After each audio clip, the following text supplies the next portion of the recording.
बिस्मिल्लाहिर्रहमानिर्रहीम, अस्सलाम वालेकुम viewers, a very happy good morning to all of you and welcome to Suno Pakistan. उम्मीद है आप सब लोग ठीक ठाक होंगे जहाँ पर भी होंगे और अपनी जनाब कीमती ज़िंदगी को भरपूर तरीके से एंजॉय भी कर रहे होंगे। मैं हूँ उज़ैर मलिक और प्रोग्राम में मेरा साथ देंगी।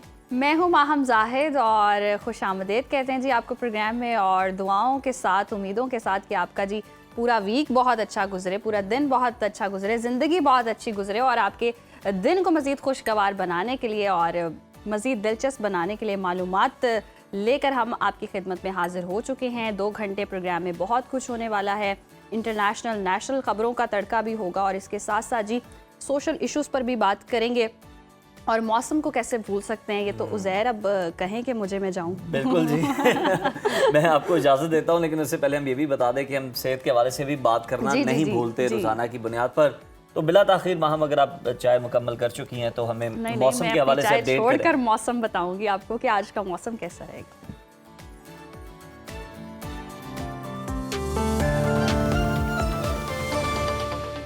नाज़रीन, मुल्क के बेशतर इलाकों में मौसम खुश्क रहेगा। महकमा मौसमियात के मुताबिक मैदानी इलाकों में मौसम खुश्क, जबकि बालाई इलाकों में मौसम सर्द रहने का इम्कान है। पंजाब के मैदानी इलाकों में सुबह और रात के औकात में धुंध छाए रहने की तवक्को है। मुख्तलिफ शहरों में मौसम की क्या सूरत हाल है, आइए जानते हैं। और हमेशा की तरह सबसे पहले बात करेंगे पहाड़ों की सरजमीन गिलगित बल्तिस्तान की, जहां पर हम देख रहे हैं मौसम सर्द और खुश्क रहने के अलावा रात के औकात में मतला जुज़वी अब्र आलूद रहने की तवक्को है। गिलगित के अगर टेम्परेचर की बात करें तो हम देख रहे हैं ज़्यादा से ज़्यादा दर्जा हरारत है 13 और कम से कम 1 डिग्री रहने का इम्कान है। स्कर्दू का रुख करें तो स्कर्दू में देख रहे हैं हम जी ज़्यादा से ज़्यादा टेम्परेचर 7 और कम से कम 6 डिग्री रहने की तवक्को है। महकमा मौसमियात के मुताबिक आइंदा 24 घंटों के दौरान शदीद सर्दी और धुंध छाए रहने का इम्कान है। और अब बात कर लेते हैं चश्मों और झरनों के नगर आज़ाद कश्मीर के मौसम की, जहां बेशतर इलाकों में मौसम सर्द और खुश्क रहेगा। दारुल हुकूमत मुजफ्फराबाद की बात करें तो यहाँ पर हम देख रहे हैं ज़्यादा से ज़्यादा दर्जा हरारत है 22 और कम से कम 7 डिग्री रहने का इम्कान है, जबकि श्रीनगर में ज़्यादा से ज़्यादा पारा है 15 और कम से कम 2 डिग्री रहने की तवक्को है। मौसम का हाल बताने वालों ने आइंदा 24 घंटों के दौरान कश्मीर में मतला अब्र आलूद रहने के अलावा शदीद सर्दी का इम्कान जाहिर किया है। और अब रुख कर लेते हैं मेहमान नवाजों की धरती खैबर पख्तूनख्वा का, जहां पर हम देख रहे हैं सूबे के बेशतर अजला में मौसम खुश्क, जबकि पहाड़ी अजला में सुबह और रात के औकात में मौसम सर्द रहने का इम्कान है। सूबाई दारुल हुकूमत पेशावर का रुख करें तो यहाँ पर हम देख रहे हैं ज़्यादा से ज़्यादा दर्जा हरारत है 26 और कम से कम 10 डिग्री रहने का इम्कान है। सवात की बात करें तो सवात में ज़्यादा से ज़्यादा टेम्परेचर 15 और कम से कम 2 डिग्री रहने की तवक्को है। महकमा मौसमियात के मुताबिक आइंदा 24 घंटों के दौरान बलाई अजला में मौसम सर्द रहने का इम्कान है। और नाज़रीन, अब जिक्र हो जाए लहलहाते खेतों के देश पंजाब का, जहां पर हम देख रहे हैं अक्सर इलाकों में मौसम खुश्क रहेगा। सूबाई दारुल हुकूमत लाहौर की बात करें तो लाहौर में ज़्यादा से ज़्यादा दर्जा हरारत है 27 और कम से कम 12 डिग्री रहने का इम्कान है। हवा में नमी का तनासुब हम देख रहे हैं 41% है। इस्लामाबाद की बात करें तो इस्लामाबाद में ज़्यादा से ज़्यादा पारा 25 और कम से कम 10 डिग्री रहने का इम्कान है। मुल्तान की बात करें तो मुल्तान में ज़्यादा से ज़्यादा टेम्परेचर 28 और कम से कम 13 डिग्री रहने का इम्कान है। महकमा मौसमियात ने आइंदा 24 घंटों के दौरान पंजाब के मैदानी इलाकों में स्मोग, जबकि मरी और गिलियात में धुंध छाए रहने और शदीद सर्दी का इम्कान जाहिर किया है। और अब बात कर लेते हैं बलोचिस्तान की, तो बलोचिस्तान में हम देख रहे हैं कि बेशतर इलाकों में मौसम खुश्क रहेगा। फलों के शहर कोयटा लिए चलते हैं जी आपको। कोयटा में ज़्यादा से ज़्यादा दर्जा हरारत है 17 और कम से कम 1 डिग्री रहने का इम्कान है। महकमा मौसमियात के मुताबिक आइंदा 24 घंटों के दौरान सूबे के शिमाली अजला में मौसम शदीद सर्द रहेगा। और आखिर में जी आपके साथ शेयर करते हैं सुबह सिंध का मौसम। सिंध में हम अगर कराची की बात करें तो कराची में हम देख रहे हैं ज़्यादा से ज़्यादा टेम्परेचर है 32 और कम से कम 15 डिग्री रहने का इम्कान है।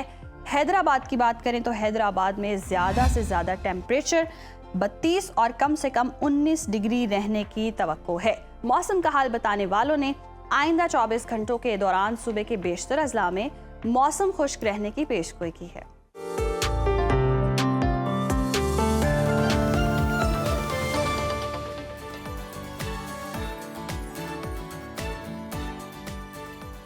मौसम की सूरत हाल आपने जानी। नाजरीन आपको बताएं कि कल इस्लामाबाद कचहरी के बाहर और वाना के कैडेट कॉलेज पर होने वाले हमले एक बार फिर ये याद दिलाते हैं कि दहशतगर्दी का खतरा ना सिर्फ हकीकी बल्कि मुसलसल मौजूद है।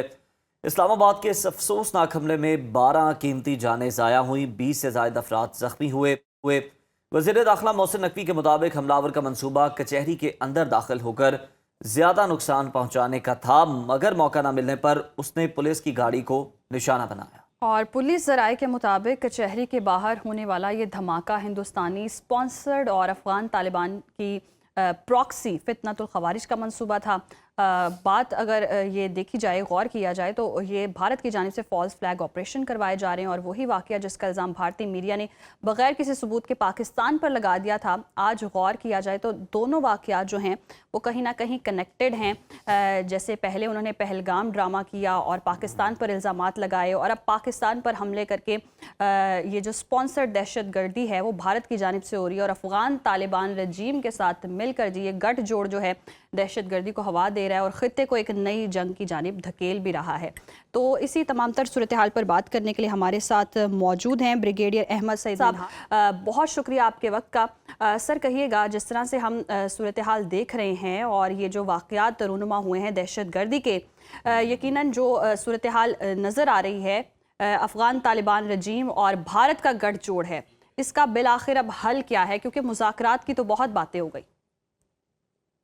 जी, बिस्मिल्लाहिर्रहमानिर्रहीम। देखिए, ये जो परसों रात से होने वाला जो न्यू दिल्ली के अंदर एक फॉल्स फ्लैग ऑपरेशन हुआ, कि जिसमें वो किसी कार में जो है सिलेंडर फटा और बहुत जल्द जो वहाँ का गोदी मीडिया इंडिया का, उन्होंने पाकिस्तान को मलाइन करना शुरू किया और इंतहाई गैर जिम्मेदाराना बयानात दिए गए कि पाकिस्तान को खुदा न खास्ता दुनिया के नक्शे से मिटा देने का वक्त आ चुका और उसके साथ उन्होंने कहा कि अब इस्लामाबाद को भी हिट करने की जरूरत है। यही बयानिया जो उनकी जानिब से, इंडिया की जानिब से आ रहा था 2 हफ्ते पहले तकरीबन, मुत्तकी साहब जो उनके फॉरेन मिनिस्टर हैं और डिफेंस मिनिस्टर तालिबान के जो हैं, उन्होंने भी कहा था कि we are coming to Islamabad और इस्लामाबाद को हिट करेंगे। तो नेक्सस तो बड़े वाज़ेह तौर पर सामने आता है कि जो तालिबान रजीम है बेसिकली उसने प्रॉक्सी बनना कबूल किया अफ़गानिस्तान की इंडिया की रजीम का, बीजेपी रजीम का, जो कि इंतहाई बदकिस्मती की बात है।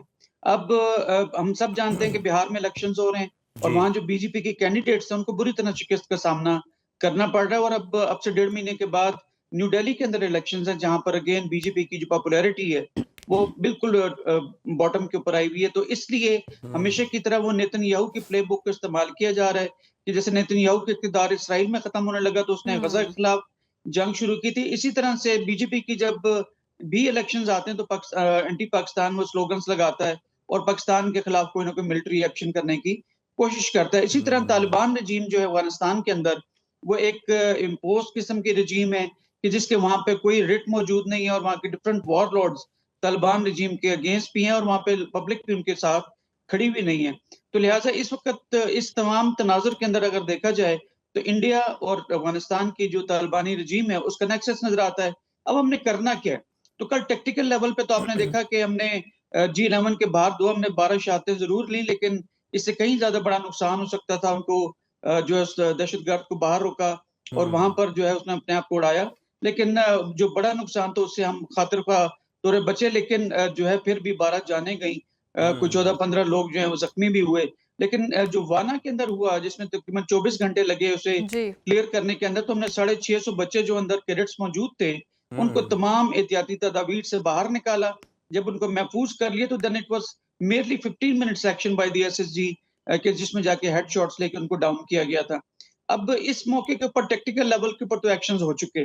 अब हमने जाना है स्ट्रेटेजिक ऑपरेशन लेवल के ऊपर, तो उसमें हमने जो है वो डायलॉग हो गया, पॉलिटिकल एक्टिविटी होगी, तमाम करके हम देख चुके हैं। अब we are just waiting for कि पॉलिटिकल गवर्नमेंट हमें गो अहेड दे, तो फिर हम हॉट परसूट ऑपरेशन या प्रिवेंटिव या प्रीएम्प्टिव स्ट्राइक्स करने का हक हम लोग रखते हैं या आर्टिकल 51 यूएन चार्टर के तहत, और हम जाके जहां जहां पर ये लोग छुपे हुए हैं हम बेहतरीन तौर पर जानते हैं कि कहाँ पे ये लोकेटेड है, क्योंकि अब इतनी टेक्निकल एडवांस जी।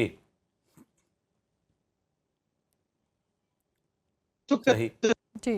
पर जो उनको जाके हिट करना, we are ready for that play game. जो हमारी वॉर गेमिंग है वो हो चुकी है, कॉन्टिजेंसी प्लान्स रेडी हैं। वी आर जी। Waiting for the political government to give us the go ahead. इंशाल्लाह ताला हम बेहतरीन रिस्पांस जनरेट करेंगे और इस रिस्पांस को भी ऑपरेशन सिंदूर के जवाब में जैसे हमने ऑपरेशन बुनियाद मरसूस किया था, जी। पूरी दुनिया जी। देखेगी और मुख्तलिफ स्टाफ कॉलेजेस में इंशाल्लाह इसको भी पढ़ाया जाएगा कि किस तरह से एक बैटल हार्डन्ड आर्मी टेररिस्ट को एविक्ट करती है जी। अपनी पोजीशन से।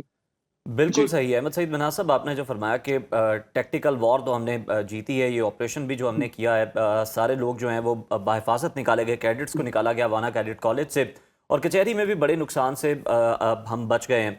सर, अब आप जो बात करें कि अब इन दहशतगर्दों के पीछे हम जाएंगे हर तरह से और इनको कैफरे किरदार तक पहुंचाएंगे, कितनी वक्त की अहम ज़रूरत है इस वक्त कोई बड़ा ऑपरेशन करना, ताकि जितने भी इनके हाइड आउट्स हैं और इसके अलावा जितने भी इनके हैंडलर्स हैं, जितने भी इनके सहूलतकार हैं, चाहे वो सरहद के उस पार हों या इस पार हों, कितना ज़रूरी है उन सब के खिलाफ ऑपरेशन करना, वरना किस कदर खुदा न खास्ता नुकसान हो सकता है आने वाले दिनों में?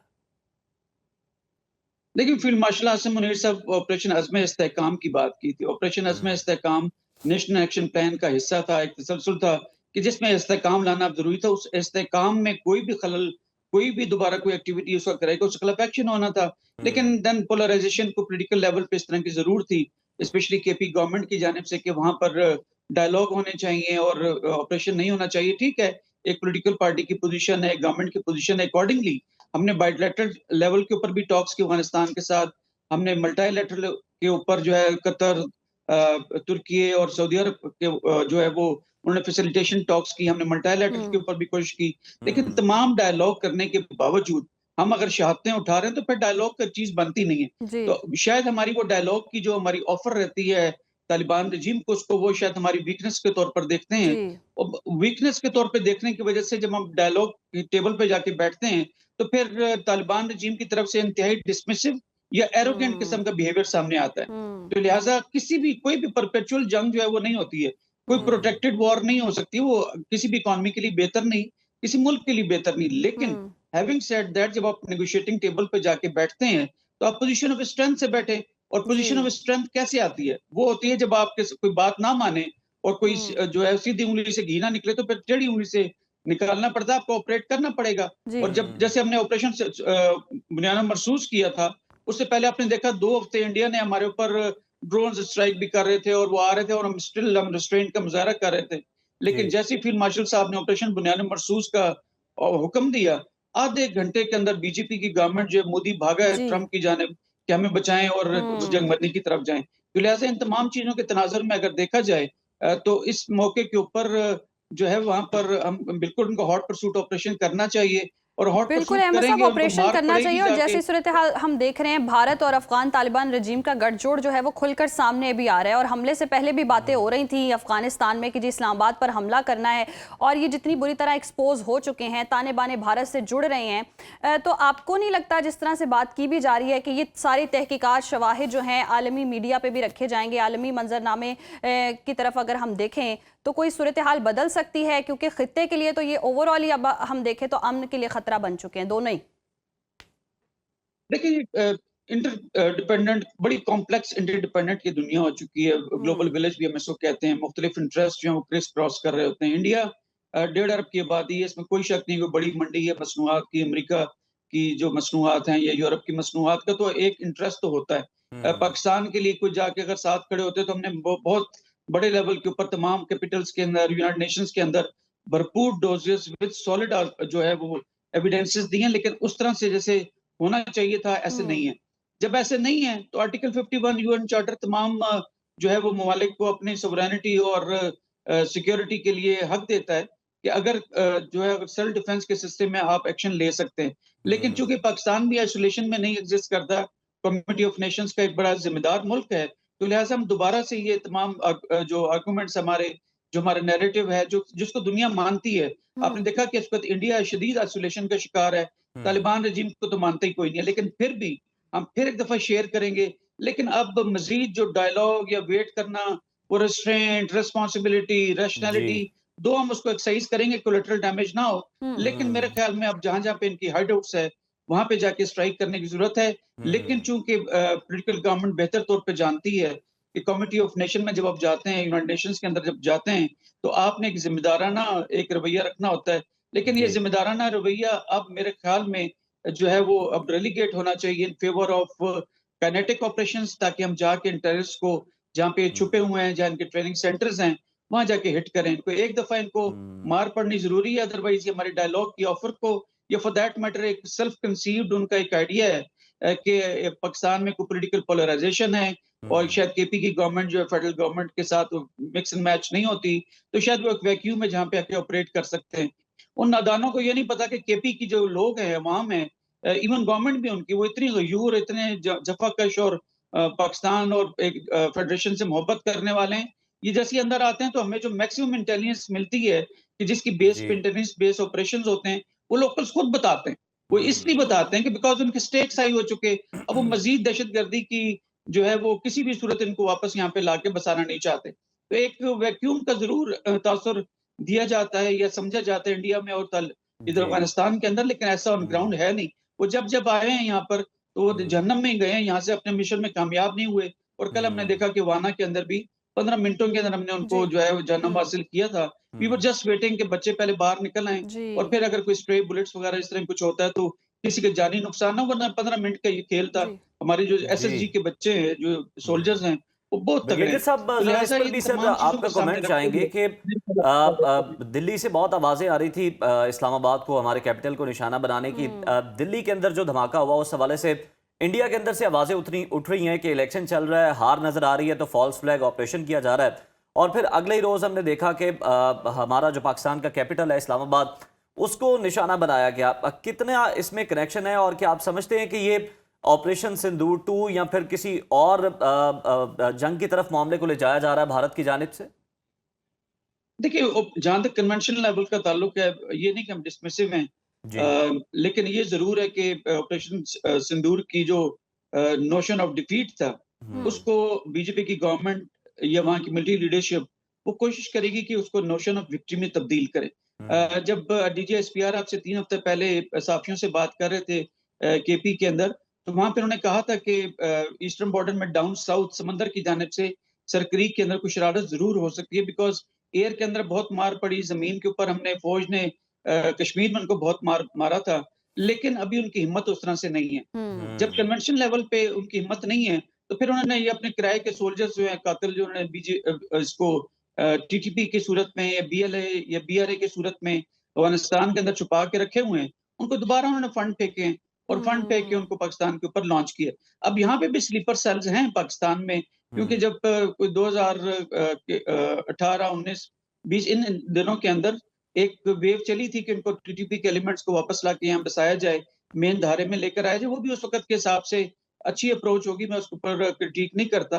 जी। लेकिन बजाय उसको कि वो यहाँ पे नॉर्मल आके रहते, उन्होंने वही अपनी बदमाशी और अपनी वैगाबॉन्ड जिस तरह की उनकी सोच थी, उन्होंने उसको इम्प्लीमेंट किया और अब वो दोबारा से स्ट्रेंथन होके जो है अपने लोगों पे दोबारा से हावी होने की कोशिश कर रहे हैं। लिहाज़ा इन तमाम चीज़ों का आर्म्ड फोर्सेस को जिसका कि 20 साला तजुर्बा है इसमें एंड काउंटर टेररिज्म ऑपरेशंस के लिहाज से, वी वर आफ्टर देम, हम देख रहे थे कि वो किस तरह से तैयारी कर रहे हैं। इंशाल्लाह ताला जैसे पॉलिटिकल गवर्नमेंट का हमें फैसला मिलता है, तो ना सिर्फ अर्सवाइल फाटा के अंदर जो है ऑपरेशन किया जाएगा, बल्कि जहाँ-जहाँ इनके ताने-बाने अफ़गानिस्तान में जाके मिलते हैं, वहाँ भी जाके हिट करेंगे, यकीनन क्योंकि इसके हमें खिलाफ यूनाइटेड नेशंस ऑपरेशन का भी किया चार्टर। जाएगा। अहमद साहब, जिस तरह से अता तारड़ ने भी कहा है कि ये सानिया एपीएस से भी बड़ा कुछ हमला करना चाह रहे थे, तो अज़ाइम इनके कुछ और थे जो कि अचीव नहीं हुए। जी, बिल्कुल, देखिए उनका कैडेट कॉलेज वाना में अंदर आने का मकसद क्या था कि बिकॉज़ अंदर तो कैडेट्स हैं और बच्चे हैं और उसमें वो तो निहत्थे होते हैं।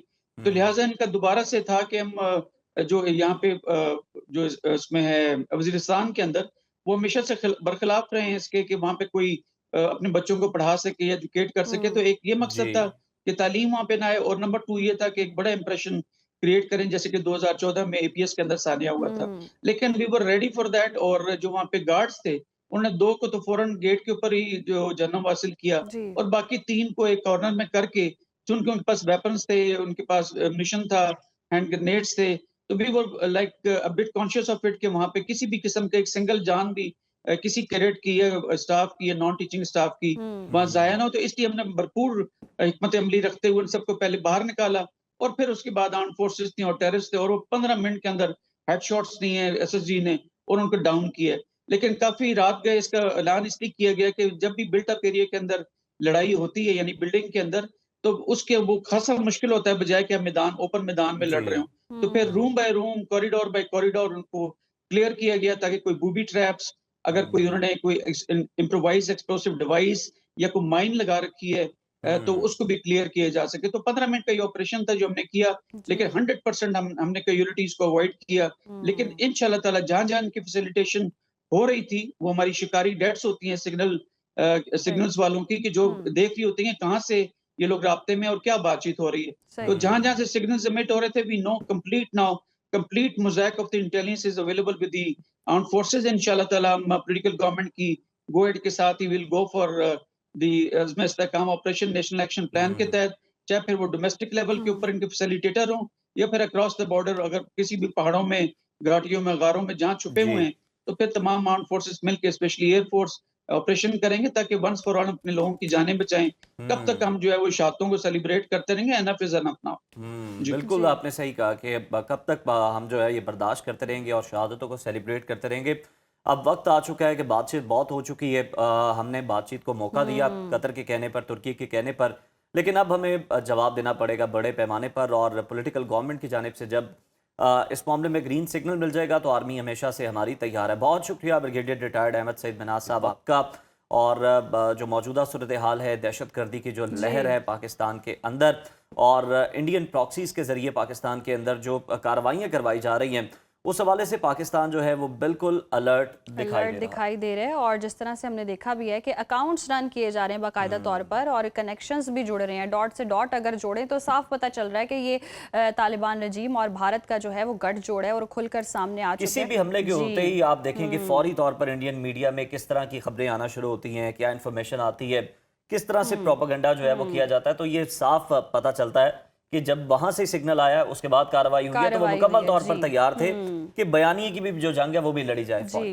प्रोग्राम में आगे बढ़ते हैं। एक अहम जो है मौजू जिसके हवाले से अपनी ऑडियंस को बताते हैं कि जी सऊदी अरब में बारान रहमत के लिए नमाज इस्तिस्का का ऐलान कर दिया गया है। खादिम हरमैन शरीफैन शाह सलमान बिन अब्दुल अजीज़ की खुसूसी हिदायत पर मक्का, मदीना और मुल्क के दीगर शहरों में जुमेरात 22 जमादुल अव्वल को नमाज इस्तिस्का अदा की जाएगी। और सऊदी शाही दीवान के मुताबिक अवाम से दरख्वास्त की गई है कि वो तौबा और इस्तिग़फ़ार करें, सदका दें, नमाज पढ़ें और ज़िक्र इलाही में कसरत करें, ताकि अल्लाह ताला उन पर अपनी रहमत नाजिल फरमाए और लोगों के लिए आसानियाँ पैदा करे। आमीन।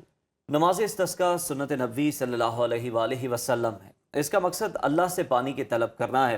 जैसा कि नबी करीम सल्लल्लाहु अलैहि वसल्लम ने फरमाया, जब नहरें खुश्क हों, इंसानों हैवान के लिए पानी कम पड़ रहा हो या बारिश ना हो रही हो, तो अल्लाह से दुआ के लिए नमाज इस्तिस्का अदा की जाती है। ये नमाज 2 रकत होती है और साथ में बारिश के लिए दुआ भी की जाती है। अहम बात यह है कि इमाम अबू हनीफा रहमतुल्लाह अलैह के नज़दीक बारिश के लिए दुआ करना या बाज़ाब्ता नमाज इस्तिस्का पढ़ना दोनों ही जायज़ हैं। तो यकीनन जिस तरह की हम सूरत हाल देख रहे हैं, खुशी है, बारिशें आगे कम होंगी, स्मोक के खतरात जो हैं वो मंडला रहे हैं, तो जिसकी वजह से वबाएं भी बहुत फैलेंगी, बीमारियां भी बहुत फैल जी। और फिर तो आप अल्लाह से अपने रब से ही रब्ता करते हैं जी। वही इस मामले में आपकी मदद जो है वो करे। और जो ये खुश्क साली है, यकीनन जब बारिशें होंगी तो फिर जो ज़मीन है वो सैराब होगी और सब्ज़ा जो है वो फूटेगा और फूटेगा। यस, प्रोग्राम में जी वक्त हुआ ब्रेक का, देखते रहिए सुनो पाकिस्तान। वेलकम बैक नाज़रीन। और ज़िंदगी जो हम गुजार रहे हैं उसमें कभी ना कभी खुशी भी मिलती है। गुजार रहे हैं या जी रहे हैं? जी रहे हैं और गुजार रहे हैं, दोनों ही हो सकती हैं। देखें, कोई गुजार रहा है और कोई जी रहा है। ये तो अब जो जी रहा है वो भी अंदाज़ा लगा सकते हैं कि मैं जी रहा हूँ, भरपूर जी रहा हूँ या नहीं जी रहा हूँ। और जो गुजार रहे हैं हम जैसे, तो 2 तरह के लोग सामने आ चुके हैं आपके। तो कभी आपको थकन होती है, कभी आप सुस्त होते हैं, कभी आप चिड़चिड़े होते हैं। मतलब बहुत सारे मूड्स होते हैं जिनका उतार चढ़ाव होता है। और बल्कि एक जहनी बीमारी भी हो सकती है जिसे बाइपोलर डिसऑर्डर भी कहा जाता है। और ये बीमारी सिर्फ मूड स्विंग्स का नाम नहीं है, बल्कि एक पेचीदा जहनी हालत है जो इंसान की सोच, रवैये और रोज़मर्रा ज़िंदगी को मुतासर कर रही होती है। बहुत से लोग हत्ता कि ख़ानदान वाले भी इस बीमारी के अलामात को समझ नहीं पाते हैं और इसे जज्बाती अदम तवाज़ुन या आर्जी तौर पर उदासी समझ रहे होते हैं कि भाई बस ये सैड हो सकता है, लेकिन उसका चिड़चिड़ापन या अलामात जो हैं वो जाहिर हो रही होती हैं कहीं ना कहीं। लेकिन दुनिया भर में लाखों लोग इस बीमारी से मुतासर हैं, मगर अक्सर झिझक या फिर लाइल्मी की वजह से बर वक्त मदद नहीं लेते। और आज के प्रोग्राम में हम जानेंगे कि ये बीमारी आखिर क्या है, इसकी अलामात कौन सी हैं जिन्हें हरगिज़ आपको किसी भी सूरत में नज़रअंदाज नहीं करना चाहिए। दबाव, ट्रॉमा या दीगर अवामिल किस हद तक इस बीमारी में किरदार अदा करते हैं, और सबसे अहम बाइपोलर डिसऑर्डर का बर वक्त इलाज क्यों ज़रूरी है। इसी अहम टॉपिक पर डिस्कशन कर लेते हैं। रूफ साइकेट्रिस्ट डॉक्टर उसामा बिन जुबैर साहब हमारे साथ मौजूद हैं। Doctor Usama, welcome to Suno Pakistan. Bipolar disorder क्या है और क्या ये सिर्फ मूड स्विंग्स का नाम है डॉक्टर साहब, या इससे कहीं ज़्यादा भी है? Thank you so much. देखें, ये एक मेजर मेंटल डिसऑर्डर है। जिस तरह मैंने पहले भी बताया था, कुछ बीमारियां होती हैं जिसमें सिर्फ कभी कभी दिल खफा रहता है या आपका बेचैनी खौफ होता है, ये वो नहीं है। ये मेजर मेंटल इलनेस है जिसमें दो तरह के मूड्स की डिस्क्रीट लंबी एपिसोड्स आती हैं। देखिए, मूड स्विंग तो ये है ना कि आज कोई अच्छी चीज़ हुई है, मैं थोड़ी देर के लिए खुश हुआ हूँ, फिर ख़राब हुई है, मैं थोड़ी देर के लिए उदास हो गया हूँ, या मेरा मूड जल्दी जल्दी बदलता है इन रिस्पॉन्स टू इन्वायरमेंट, वो मूड स्विंग है। ये एक मेजर मेंटल इलनेस है जिसमें एक एपिसोड आती है जो 2 हफ्ते से ज़्यादा चलती है, डिप्रेशन की। डिप्रेशन के बारे में हमने डिस्कस किया हुआ है। दिल खफा रहता है, आप लो रहते हैं, काम करने को दिल नहीं करता, एनर्जी बिल्कुल लो हो जाती है, आप थके थके रहते हैं, खुदकुशी के ख्याल आते हैं। तो ये डिस्क्रीट फेज होता है डिप्रेशन का, जो मिनिमम 2 हफ्ते चलता है। ठीक। फिर एक फेज होता है हाइपोमेनिया या मेनिया का। अब ये डिप्रेशन से उल्टा होता है। इसमें इंसान बहुत ज्यादा बातें करता है, बड़ी बड़ी बातें करता है, उसकी सेल्फ एस्टीम बहुत ब्लो कर जाती है, बड़े बड़े प्लान बनाता है। वो कहता है जी मुझे सोने की जरूरत ही नहीं है, इतनी एनर्जी है कि मैंने जागना है। उसमें बेतहाशा एनर्जी आ जाती है, बहुत ज्यादा खर्चा करता है और खर्चता जाता है, डिसइनहिबिटेड हो जाता है। उसको समझ नहीं आती कि अभी मैंने सिचुएशन अप्रोप्रिएट क्या काम करना है। जोक्स क्रैक करना शुरू कर देता है और इतनी खराब सूरत हाल होती है कि कई दफा उसको दाखिल भी करना पड़ता है, जिसको मैनिक एपिसोड कहते हैं, मेनिया कहते हैं। सही। अच्छा, ये इसकी अलामात क्या होती हैं? इब्तदाई तौर पर कैसे पता चल सकता है आसपास के करीबी लोगों को या फैमिली को कि फौरी तौर पर पहचान सकें कि ये बाइपोलर डिसऑर्डर का शिकार है इंसान? देखें, डिप्रेशन का फेज तो सबको समझ आ जाता है, और इस बीमारी में डिप्रेशन का फेज कई दफा अननोटिस्ड भी गुजर जाता है कि अगर आप थोड़े से खफा हैं, थोड़ी सी बातचीत कम कर दी है तो बहुत से लोग अटेंशन नहीं देते। लेकिन जो हाइपोमेनिया या मेनिया का फेज है ना, वो शुरू में अच्छा लगता है। घर वाले कहते हैं यार बड़ा अच्छा महसूस कर रहा है, पहले तो ये डिप्रेस होता था, अभी तो काम ज्यादा कर रहा है। दफ्तर वाले खुश होते हैं, आप टाइम पे जल्दी आना शुरू हो गए हैं, आपने 2 लोगों का काम करना शुरू कर दिया है, आप बिला वजह जॉली और खुश रहने लग गए हैं। लेकिन ये इब्तदाई अलामात होती हैं जिसको कहते हैं हाइपोमेनिया। जब ये मेनिया में कन्वर्ट होता है ना, फिर तबाही फिर जाती है। यानी कि ये 2 कंडीशंस हैं, हाइपोमेनिया और मिनिया, और जब मिनिया में ये कन्वर्ट होता है तब डिजास्टर सूरत हाल होती है, और तब इंसान जो है वो चिड़चिड़ा, जैसे कि बहुत सारे बच्चे ऐसे होते हैं या बहुत सारे लोग ऐसे होते हैं जिनका चिड़चिड़ापन जो है वो वाज़े तौर पर सब पे दिखाई दे रहा होता है। ऑफिस जा रहा होता है, चिड़ रहा होता है, फैमिली के साथ बदतमीजी कर रहा होता है या चिल्ला रहा होता है, लेकिन इसको अंडरस्टैंड नहीं कर पाते आसपास के लोग कि शायद ये कोई जहनी दबाव का शिकार है। ऐसी सूरत हाल होती है? नहीं, देखें, ये ज़हनी दबाव नहीं होता। आप इसको चिड़चिड़ेपन और ज़हनी दबाव से कंफ्यूज ना करें। ठीक, ओके। याद रखें, जब पेशेंट डिप्रेस होता है ना तो वो अपने लिए परेशान कौन होता है, लेकिन जब वो हाई होता है, वो बड़े मजे के मौज मेले में होता है, उसको बड़े बड़े आइडियाज आ रहे होते हैं। वो कहता है जी मैंने कोविड-19 की वैक्सीन दरियाफ्त कर लिया है, मेरे पास फरिश्ते आते हैं, मुझे ख्वाब में ज़ियारतें होती हैं, मैंने ये बड़े बड़े काम करने हैं। Over spending. मेरे पास एक जेलम से पेशेंट आए जिन्होंने 3 करोड़ रुपए ईदी ट्रस्ट में जमा करा दिए। ठीक है, लोग इसमें डिवोर्सेस दे देते हैं खवातीन बीवियों को कि जी हमारे पास एक बड़ा मिशन है, ये फैमिली हमारी राह में हायल हो रही है। मतलब आप ये समझें कि आप अगर ग्राउंड फ्लोर पे हैं तो हाइपोमेनिया का पेशेंट 1st फ्लोर पे है और मेनिया का पेशेंट 5th फ्लोर पे है। उसकी हर चीज तेज हो जाती है, उसके दिमाग में जो खुशी के केमिकल्स हैं वो 10 गुना तेज हो जाते हैं। और बहुत सी दफा हाइपोमेनिया में तो इंसान अच्छा महसूस करता है, इर्द गिर्द वाले भी।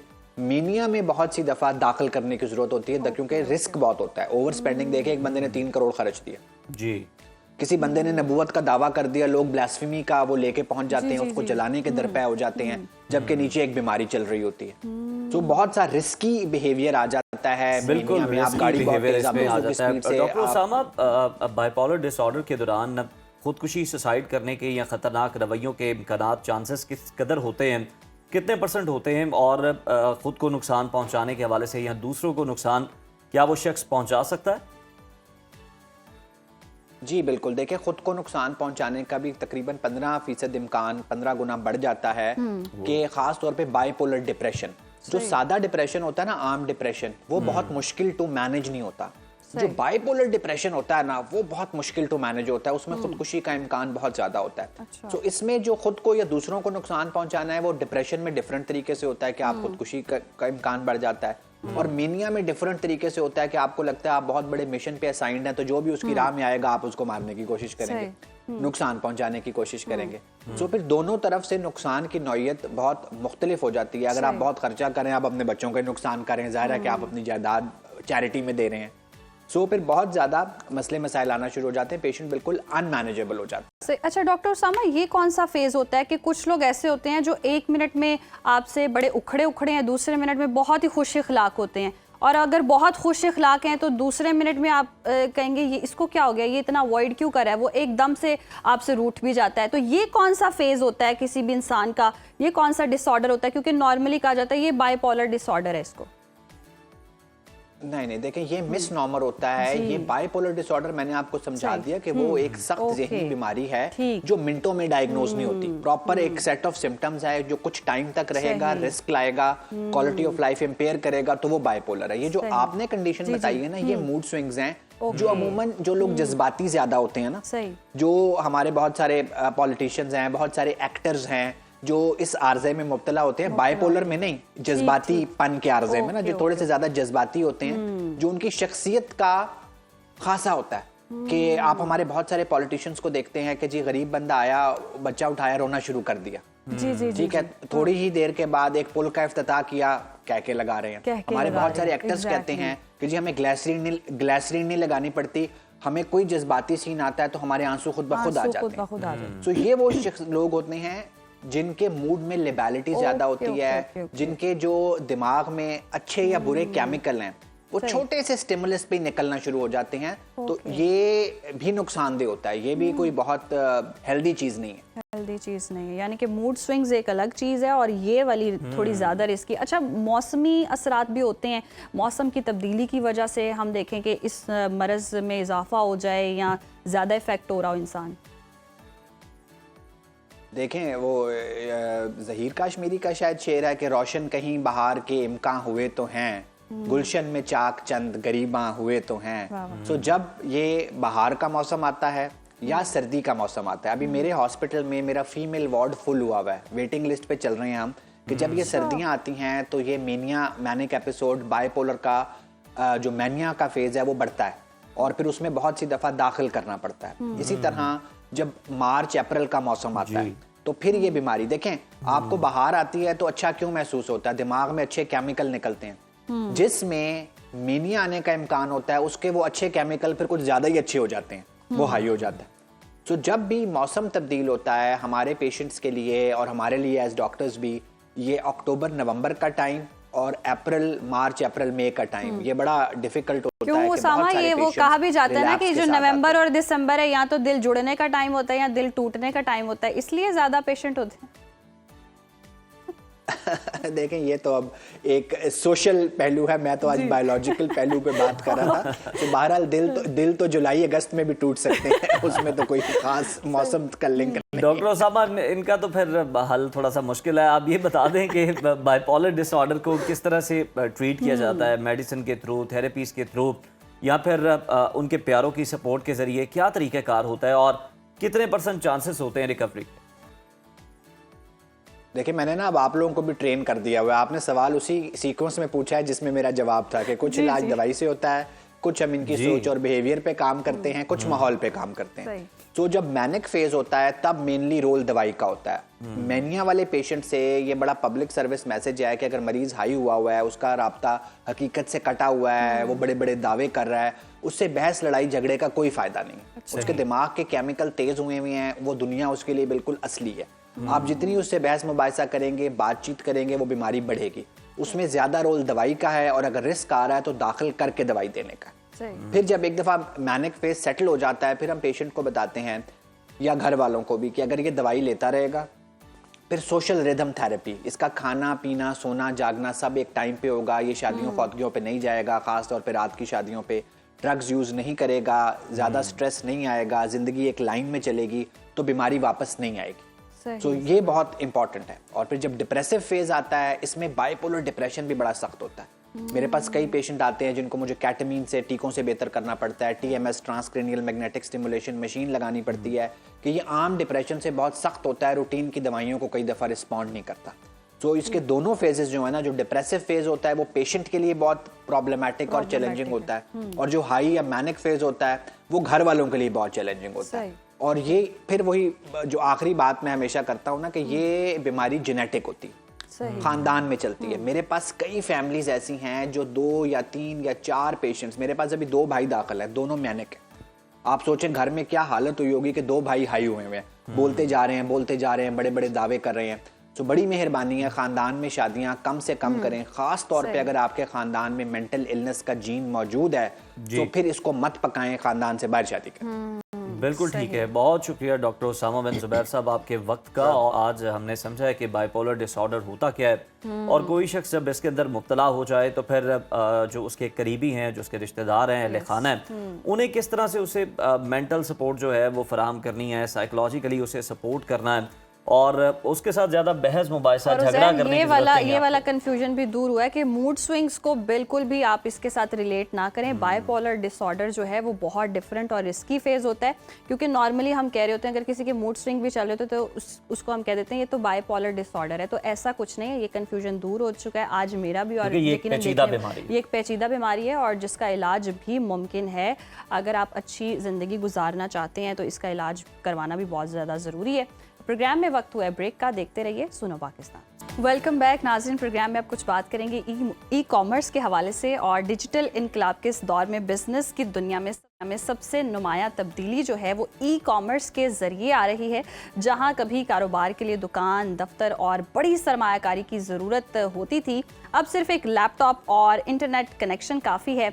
और आज हम बात करेंगे ई कॉमर्स फॉर ऑल, यानी ऑनलाइन बिजनेस सबके लिए। तो ये अब सहूलत पर आज हम बात करने जा रहे हैं। पाकिस्तान में ई कॉमर्स एक उभरती हुई ताकत बन चुकी है। लोग घर बैठे खरीदो फरोख्त कर रहे हैं, ब्रांड्स ऑनलाइन मुंतकिल हो रहे हैं, और नौजवान अपनी जॉब के साथ पार्ट टाइम बिजनेस करके कमाई के नए दर भी खोल रहे हैं। लेकिन जहां पर अपॉर्चुनिटीज़ हैं वहीं पर चैलेंजेस भी मौजूद हैं, जैसे ऑनलाइन फ्रॉड्स हैं, डेटा सिक्योरिटी है, बायर प्रोटेक्शन है, और बिजनेस की बुनियादी उसूलों की कमी है। इन्हीं पहलुओं को आज डिस्कस कर लेते हैं, बात कर लेते हैं। स्टूडियो हमारे साथ e commerce expert Mohammad Shahbaz Siddique sahab मौजूद हैं। शहबाज साहब, खुशामदीद कहते हैं आपको प्रोग्राम में। ई कॉमर्स ज़रा हमारे देखने वालों के लिए बताइएगा, है क्या, और पाकिस्तान में ये इतनी तेज़ी से मकबूल हो रहा है, वजह क्या है? बड़ा आसान है। पाकिस्तान की आबादी आपको पता 25 करोड़ से ज़्यादा है, और एक दुनिया की एक बड़ी मार्केट है, ये भी याद रखें। एज हम लोग इंडिया देखते हैं, चाइना देखते हैं, US देखते हैं, तो इसके बाद अगर देखें तो हमारा एक बहुत बड़ा नंबर है। और एशिया के अंदर स्पेशली जो अगर देखेंगे तो ये एक ग्रोइंग मार्केट है। ठीक। अभी पिछले दिनों में चाइना गया था, तो वहाँ मैंने देखा एक समिट था Alibaba.com के साथ, क्योंकि मैं Alibaba के साथ लास्ट 10 ईयर से काम कर रहा हूँ। और B2B बिजनेस यानी बड़ा बिजनेस जिसको हम लोग कहते हैं, यानी आप ट्रेडिंग भी कर सकते हैं और अपनी जो मैन्युफैक्चरिंग प्रोडक्ट कर रहे हैं उसको दुनिया के अंदर लेके जा सकते हैं। और ना सिर्फ ये, पिछले कोई 10 सालों में हमने कोई 7,000 से ज़्यादा कंपनी को बिल्ड किया है, जो कि जिनके अंदर कोई 50 लोग काम कर रहे हैं, किसी में 100 काम कर रहे हैं। तो ये अभी मैं समिट में गया था, तो वो एक बड़ी ज़बरदस्त बात उन्होंने बताई। इस वक्त जो पाकिस्तान, इंडिया, इंडोनेशिया और वियतनाम, ये 4 मुल्क हैं जो बड़ी तेजी से जिनकी एक्सपोर्ट बढ़ रही है और जिनकी ट्रांजैक्शन भी सबसे ज्यादा हो रही है, और पाकिस्तान उनमें से सेकंड नंबर पे आ रहा है। अच्छा शहबाज साहब, ये तो बड़ी ज़बरदस्त बात है कि पाकिस्तान सेकंड नंबर पर आ रहा है। तो अगर कोई शख्स अपनी जॉब के साथ पार्ट टाइम ऑनलाइन जॉब करना चाहे तो उसके लिए क्या तरीक़ाकार है?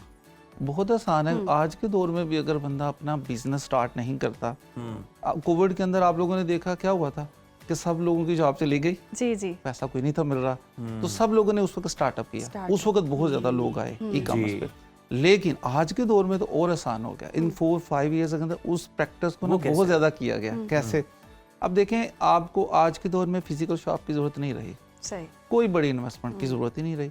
आपने जस्ट क्या करना होता है, Alibaba.com पे आ गए, फर्ज करें आप लोकल प्रोडक्ट किसी से लेते हैं, और ऑनलाइन सेलिंग करनी शुरू कर रहे हैं। यहाँ से आपको प्रोडक्ट वो 1000 की मिल रही है, आप उसको 4000 की बेच रहे हैं, तो इट मीन्स आपका 3 गुना प्रॉफिट है।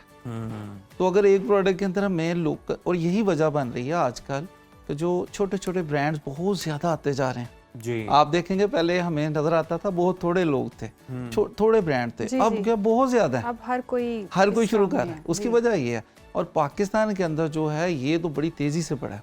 उसकी वजह कि पाकिस्तान के अंदर सबसे जो आसान और सस्ती चीज़ है वो है लेबर कास्ट जी, as compare China, as compare other कोई भी डेवलप थोड़ी सी कंट्री है, तो हम चाइना ही सबसे बड़ा जान सकते हैं। ये तो आपने तरीका बताया कि एक तरीका कि प्रोडक्ट आप लेके और आप उसको सेल करें, लेकिन अली बाबा पे आप उस प्लेटफॉर्म पे आने के लिए कोई नौजवान जाना चाहता है तो क्या तरीक़ाकार होता है? क्या कोई डॉक्यूमेंट, कोई वेरिफिकेशन रिक्वायर्ड होती है जिसके बाद आप वहाँ पे उस प्लेटफॉर्म को इस्तेमाल करते हुए अपनी चीज़ें जो है उसे इंटरनेशनल मार्केट में भी सेल कर सकते हैं? बिल्कुल कर सकते हैं। मैं बता रहा हूँ कि 7,000 से ज़्यादा कंपनीज को हम ये कर चुके हैं। अच्छा जी। उसमें कुछ भी नहीं, सिर्फ आपकी अपनी कंपनी रजिस्टर होनी चाहिए, एनटीएन चाहिए, तो ये कोई सही। इतना मुश्किल नहीं। पाकिस्तान के अंदर 5 से 10 हज़ार रुपये में आपकी कंपनी रजिस्टर हो जाती है। जबरदस्त। सही। और दूसरा जो काम होता है, एक बैंक अकाउंट चाहिए। ये 2 चीज़ें हैं जो कि रिक्वायरमेंट है कि ये लीगल कंपनी है, ये टैक्स पेयर है, ये उसके अंदर लीगल जो मैटर है। ठीक।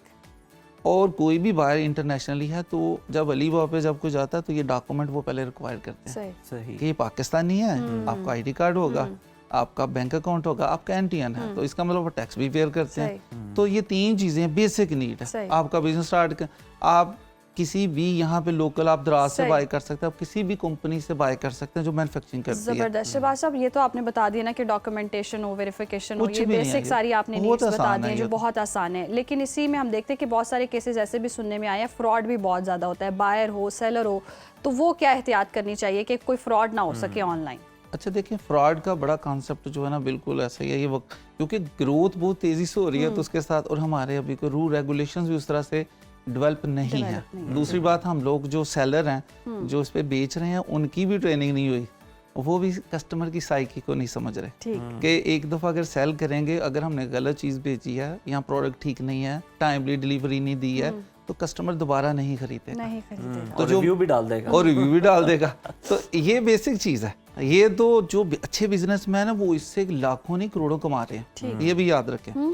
और जो लोग नए आने वाले हैं उनके लिए बहुत ज़बरदस्त है। आज के दौर में आप अपना बिजनेस अगर लोकल से ऑनलाइन ले जाएं तो ये आपकी कॉस्ट समझें 90% का 70% कम हो जाती है। 70% कम हो जाता है। तो 70% अगर आपकी कॉस्ट कम हो गई है तो आपका प्रॉफिट समझे कि आपका 30-40% बढ़ जाता है। ये है वो जो आज के दौर में बिजनेस ट्रेंड चेंज हुए हैं, और जो मुश्किलात कहीं जो हैं थोड़ी सी, जी, जी। बिल्कुल ऐसा ही है, वो ये रीज़न है। दूसरा, आपको बचना चाहिए ऐसी कंपनी, जैसे हम कहते हैं दराज है तो एक वेल नोन है, आप वहाँ से बाय करें, उनकी पॉलिसीज हैं रिटर्न की, एक्सचेंज, वट एवर, वो सारा कुछ होता है। आजकल तो 11-11 की सेल भी लगी हुई है। आप तो 11-11 की सेल भी लगी। आपको मैं एक बात बताता हूँ कि एक चाइना के अंदर कंपनी है अली बाबा की, ताबो, और ये जो दराज है ये भी तो अली बाबा ने ऑक्यूपाई कर ली है आपके नॉलेज के लिए। तो उसकी एक सेल उधर कंपनी है ताबो, उसके अंदर क्या होता है, एक दिन की 11-11 की जो यहाँ ब्लैक फ्राइडे की सेल होती है पाकिस्तान के बजट से ज्यादा है।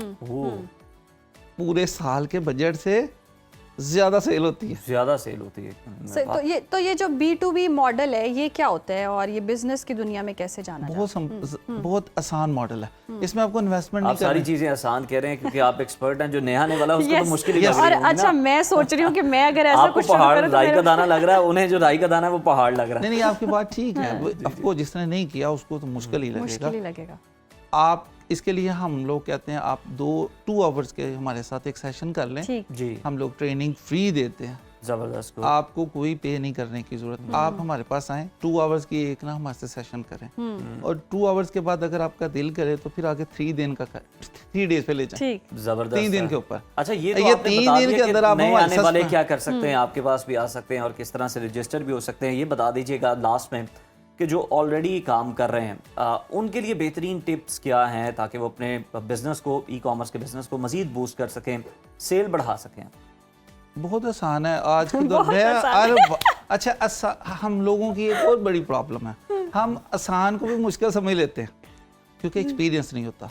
अच्छा मैं बताता हूँ इस तरह से, जो बंदा काम करता है ना उसको पता होता है इसकी प्रॉब्लम्स क्या हैं। सही। तो अगर आपको एक ट्रेनिंग मिल जाती है कि ये चीज़ें आपने नहीं करनी है, जी, ये आप करेंगे तो आपको फ़ायदा होगा। सही। सो सिंपल, इसमें फ़र्क क्या है, यही है ना, और क्या है। तो जो मुश्किलात आनी अगर पहले से बंदे को पता तो फिर तो कोई मुश्किल नहीं है, जी। बंदा वो गलती करेगा ही नहीं। अच्छा कौन सी प्रोडक्ट करनी है, हर वो प्रोडक्ट जिसकी हमें नज़र आती है हम पहले जान लेते हैं, उसकी R&D कर लेते हैं कि ये प्रोडक्ट यूएसए में बड़ी पॉपुलर है यार, ये प्रोडक्ट है ये इस वक्त यूरोप में बड़ी चल रही है, तो हम वही प्रोडक्ट चूज करके अगर उस प्रोडक्ट की मार्केटिंग शुरू करते हैं तो वो सेलिंग शुरू हो जाएगी। स्ट्रेटजी बनानी पड़ती है, नो हाउ होगी तो ही आप अच्छा कर सकते हैं। और यही तो 3 दिन के अंदर हम लोगों को सिखा देते हैं और उनको इतना मैच्योर कर देते हैं कि आप अपना बिजनेस करने से पहले लर्न करें और फ्री ऑफ कॉस्ट अपना बिजनेस करने से पहले लर्न करें। बहुत शुक्रिया मोहम्मद शहबाज साहब आपके वक्त का, और यकीनन जो ई कॉमर्स में हैं और अपना बिजनेस करना चाहते हैं और सेलिंग जो है वो कोई ना कोई प्रोडक्ट की करना चाहते हैं,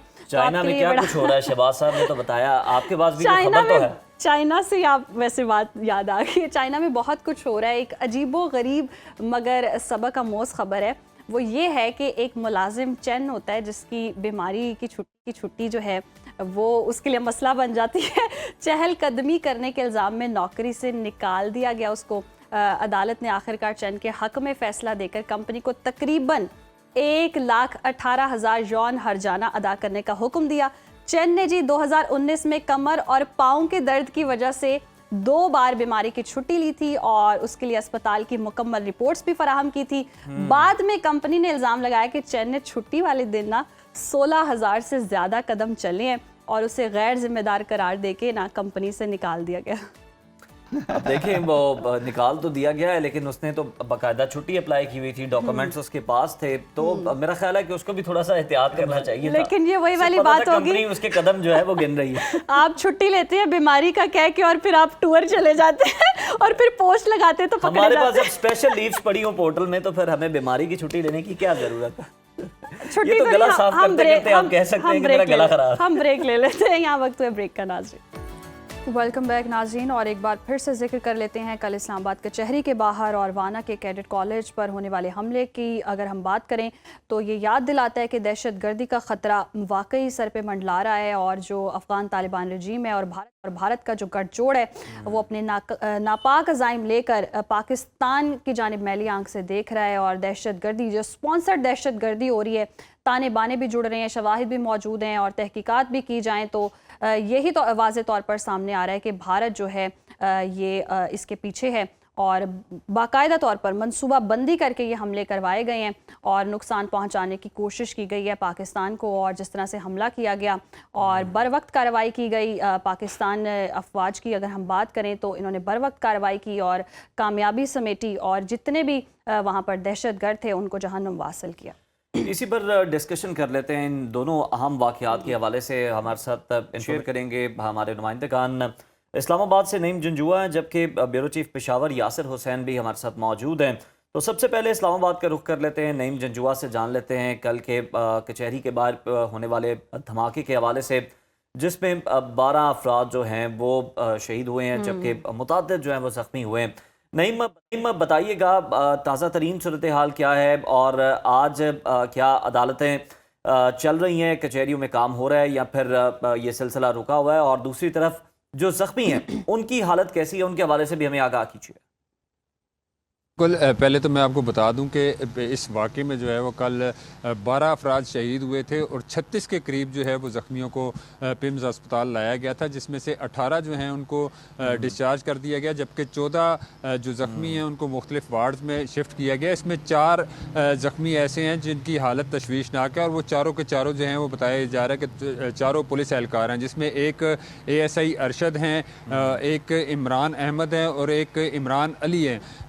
ये तीनों जो हैं ये इस्लामाबाद पुलिस के हैं और रमज़ान नाम के जो एक पुलिस एहलकार हैं वो उनका ताल्लुक बलूचिस्तान से है और उनकी हालत चारों की जो है वो तशवीशनाक है, क्योंकि जिस तरह फुटेजेस में नज़र आ रहा है कि जब धमाका हुआ तो उस वक्त ये गाड़ी जो है पुलिस की ये वहाँ पे कचहरी के गेट के सामने खड़ी हुई थी और इसके बिल्कुल पास ये धमाका हुआ था और ये जो तीनों एहलकार ये गाड़ी में मौजूद थे और इनकी हालत तशवीशनाक है। अब उसके बाद जो है वो उसके बाद की सूरत हाल जिस तरह मौके पर तमाम तफ्तीशी अफसरान और तमाम बड़े जो अफसरान थे इस्लामाबाद पुलिस के, वो पहुँच गए थे और उन्होंने वहाँ से शवाहिद भी इकट्ठे किए। फ्रांसिक टीम भी वहाँ पे आ गई, नादरा की टीम भी वहाँ पे आ गई, DNA टेस्ट के लिए नमूने लिए गए और दीगर जो वहाँ से शवाहिद थे उनको इकट्ठा करके बॉक्सेस में अपना डाला गया और उसके ऊपर तो अब वो ज़ाहिर तफ्तीश और तहकीक हो रही है। साथ ही साथ IG ने वहाँ पे कहा कि तकरीबन 8 किलो के करीब जो है वो बारूदी मवाद, डेटोनेटर्स जो हैं वो इस हमले में इस्तेमाल हुए हैं और इसके हवाले से हम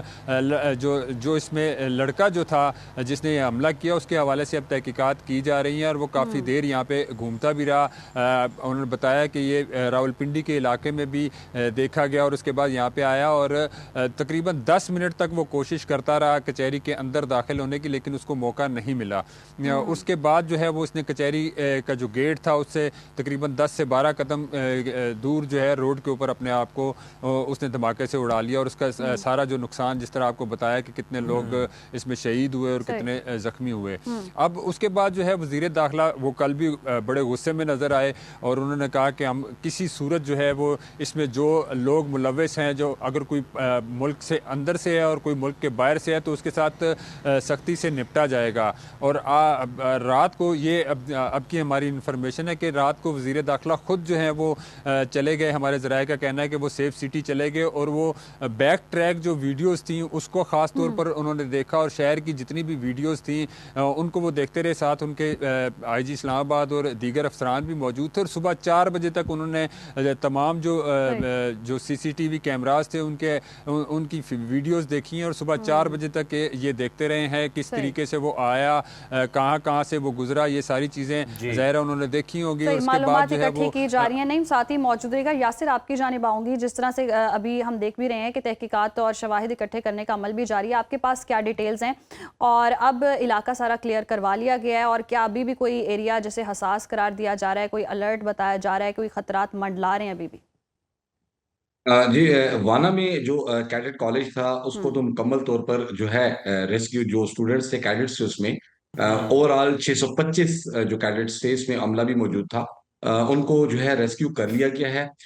जो क्लियरेंस का अमल है वो अभी भी किया जा रहा है, जो हमारे सिक्योरिटी ज़राए हैं उनका ये दावा है। और जो महसूर दहशतगर्द थे उनको भी रात गए जो है जहन्नुम वासिल कर दिया गया है। जब ये वाकया हुआ तो उसमें खुदकुश जो गाड़ी थी जिसमें बम्बार भी थे, बारूद से भरी गाड़ी थी, उन्होंने जब दरवाजे से ये गाड़ी को टकराया, बारूद से भरी गाड़ी जो फट गई, उसके बाद की सूरत हाल जो है सिक्योरिटी फोर्सेस ने मुकम्मल तौर पर कंट्रोल संभाला, जहां पर उन्होंने कैडेट्स को जो है बाहिफाजत उस कॉलेज के अंदर जो है बाकायदा इमारत के एक हिस्से में जो है वहां पर रखा। इसी तरह साथ साथ कहा जाता था जो करीबी रिहायशी इमारतें हैं वहां पर कुछ दहशतगर्द जो है वो मैसूर हैं, ताहम उनके खिलाफ जो है रात गए ऑपरेशन किया गया। इसमें एक खुदकुश हमलावर समेत 5 जो दहशतगर्द थे उनको जहन्नुम वासिल कर दिया गया है। वाना कैडेट कॉलेज जो है इसमें तकरीबन कहा जाता है कि इसको अब क्लियरेंस के लिए कि कहीं करीब इस दीवार के करीब या कहीं कोई ऐसा बारूदी मवाद नष्ट ना किया गया हो उसको क्लियर किया जा रहा है। ताहम जो है तमाम स्टूडेंट्स जो थे उनको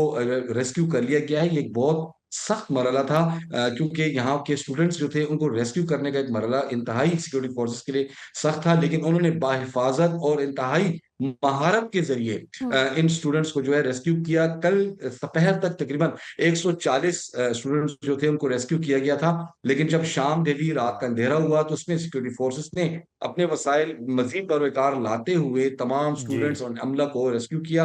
अब जो है इस वाना के इस एरिया में बाकायदा मजीद ऑपरेशन को तेज किया जाएगा और जो अफगानिस्तान की तरफ से जो जो रवाबित थे और जो जो सहूलतकार थे उनको भी गिरफ्तार किया जाएगा, उनके खिलाफ बिल्कुल भी ये ऑपरेशन गिरफ्तारियां किया अमल में जाएगा। लाई और जाएंगी, ये इस जो नेटवर्क को बेनकाब किया जाएगा। यासिर, ये भी बताइएगा कि इन दहशतगर्दों के पास से जो सामान मिला, जिस तरह माजी में भी वाकयात हुए, हमने देखा कि पूरी तैयारी के साथ आते थे, साथ अपने खुश्क राशन जो है वो लेकर आते थे कि अगर उन्हें कई दिन लड़ना पड़े तो वो वहाँ पर जो है सर्वाइव कर सके।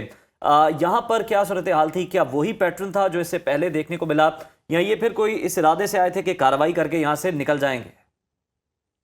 देखिए, हमने 2007, 8, 9, 10 का जो टेररिज्म का वक्त देखा था, उस वक्त और आज के वक्त में जमीन आसमान का फर्क है। जो इक्विपमेंट्स इस्तेमाल किए जा रहे हैं, जो खुदकुश बमबार हैं, अब वो जदीद आलात के जरिए इस तरीके की जैकेट्स बनाना और जो दीगर जो जदीद किस्म की गन्स हैं, वो तो मेरे ख्याल से पाकिस्तान में इतनी आसानी से मुहैया भी नहीं की जाती। यकीनन जो सपोर्ट यहाँ पर फितनुल ख्वारिज इनको की जा रही है अफगानिस्तान की जानिब से और जो भारत की जानिब से, ये वही आलात जो हैं इस किस्म के इस्तेमाल किए जा रहे हैं। आपको भी याद होगा 2008-9 में जब खैबर पख्तूनख्वा बिलखुसूस खुद को छोटे थे और जो जिस जी। किस्म के उसमें फास्फोरस इस्तेमाल किया जाता था, बॉल बेयरिंग का इस्तेमाल किया जाता था और खासकर जो टीन की जो चूरा किस्म के होते थे वो इस्तेमाल किए जाते थे। अब वो चीजें जो है जदीद तर्ज में सामने आ चुकी हैं। बाकायदा जो ब्लेड्स सही। हैं उनका इस्तेमाल किया जाता है ताकि ज्यादा से ज्यादा नुकसान हो, और जो इसी तरह गन्स हैं, स्नाइपर गन्स हैं, उनका भी इस्तेमाल किया जाता है और बारूदी मवाद की शक्ल भी तब्दील हो चुकी है। तो ये सही। अफगानिस्तान के जो ताने बाने हैं और जो उनकी तरफ से मुसलसल तो ये अफगानिस्तान से ताने पाकिस्तान और बाने जुड़ते हैं। बिलखुसूस बहुत शुक्रिया यासिर और नईम जजुआ हमारे साथ मौजूद थे और तमाम हाल से हमें बता रहे थे। और अभी भी क्लियरेंस ऑपरेशन जारी है और दहशत गर्दों को जहन्नुम वासिल कर दिया गया है, कामयाब कार्रवाई की गई है। और जैसे कि बताया भी जा रहा है कि ताने बाने अफगान तालिबान रजीम से जुड़ते हैं और भारत से जुड़ते हैं। स्पॉन्सर्ड दहशत गर्दी जो है वो भारत की जानिब से करवाई जा रही है, लेकिन इसका मुकम्मल तौर पर खात्मा किया जाएगा। पाकिस्तान पुराज़म है और हर वो मैली आंख जो पाकिस्तान की तरफ देखेगी उसे निकाल कर बाहर फेंकने की भी ताकत रखता है पाकिस्तान। आगे बढ़ते हैं और जी अब बात कर लेते हैं कुछ खेल के मैदान से खबर शामिल करें तो कौमी हॉकी टीम अहम सीरीज से कबल एक नए बहरान का सामना कर रही है। हेड कोच ताहिर जमान की अदम दस्तयाबी और पाकिस्तान हॉकी फेडरेशन के साथ इख्तलाफात ने खिलाड़ियों के मोराल को मुतासर किया और जराये के मुताबिक कैंप में ताखीर और खिलाड़ियों के मामलात पर लचक न दिखाने की वजह से टीम को गैर ज़रूरी दबाव का सामना करना पड़ा। और अब बांग्लादेश के दौरे के लिए मोहम्मद उस्मान टीम की क़यादत करेंगे, जबकि ताहिर जमान स्पेन के दौरे के लिए दस्तयाब ही नहीं है। पाकिस्तान और बांग्लादेश के दरमियान सीरीज का पहला मैच 13 नवंबर को ढाका में खेला जाएगा और Fateh team world cup qualifier खेलने की अहल होगी। क्या पाकिस्तान हॉकी दोबारा अपने सुनहरी दौर की तरफ वापस जा सकती है और क्या सूरत हाल रह सकती है, मुस्तकबिल के क्या इम्कानात हैं, इस पर बात कर लेते हैं साबिक हॉकी प्लेयर इमरान भट्ट साहब से। साहब आपको खुश आमदीद कहते हैं प्रोग्राम में। हम आपसे जानना चाहते हैं कि हेड कोच की गैर मौजूदगी से टीम के हौसले और तैयारी पर कितना फ़र्क पड़ा है? पहले तो प्रोग्राम में इनवाइट करने के लिए थैंक यू वेरी मच। बिल्कुल फर्क क्यों नहीं पड़ेगा, फर्क पड़ेगा। मुझे नहीं समझ आई कि इख्तलाफात क्यों बढ़े, लेकिन जहां तक मुझे पता है, जो मेरे पास इंफॉर्मेशन है वो टीम की सिलेक्शन के ऊपर था। और देखिए ताहिर जमान अगर चीफ हेड कोच थे तो उनकी जिम्मेदारी थी और वो अपनी जगह पे राइट पे हैं। सिलेक्शन पे उनका जो है वो मेन इन्फ्लुएंस होना चाहिए अदर देन सिलेक्शन कमेटी। तो मेरे ख्याल से अगर वो इस चीज के ऊपर इख्तलाफात बढ़े हैं तो उसमें ताहिर जमान जो है वो बिल्कुल राइट पे हैं और मेरे ख्याल से कि उनका जो डिसीजन है वो बिल्कुल है, क्योंकि जवाब उन्होंने देना है। अगर लास्ट इवेंट देखें तो ताहिर जमान की कोचिंग में पाकिस्तान टीम ने अच्छा परफॉर्म किया है। मुझे एक चीज समझ नहीं आती कि जब भी कोई डिसाइडेड चीजें पाकिस्तान की आती हैं, जैसे आपने 2026 वर्ल्ड कप क्वालिफायर के लिए क्वालिफाई करना है, बांग्लादेश को आप जीत जाएंगे, बांग्लादेश से आप आराम से जीतेंगे 3 मैचों की सीरीज। लेकिन आप आगे जब जा रहे हैं क्वालिफाई करने के लिए 2026 वर्ल्ड कप के लिए, तो उस वक्त आपकी स्ट्रेटेजी क्या होगी? अगर आपका हेड कोच नहीं होगा तो वो आपको बड़ा, और मैं इतना समझता हूँ कि ताहिर जमान साहब के जो इख्तलाफात हुए होंगे वो यही होंगे। फ्लॉज हमें भी नजर आ रहे थे लास्ट इवेंट्स के अंदर कि कहाँ पे पाकिस्तान टीम में फ्लॉज थे।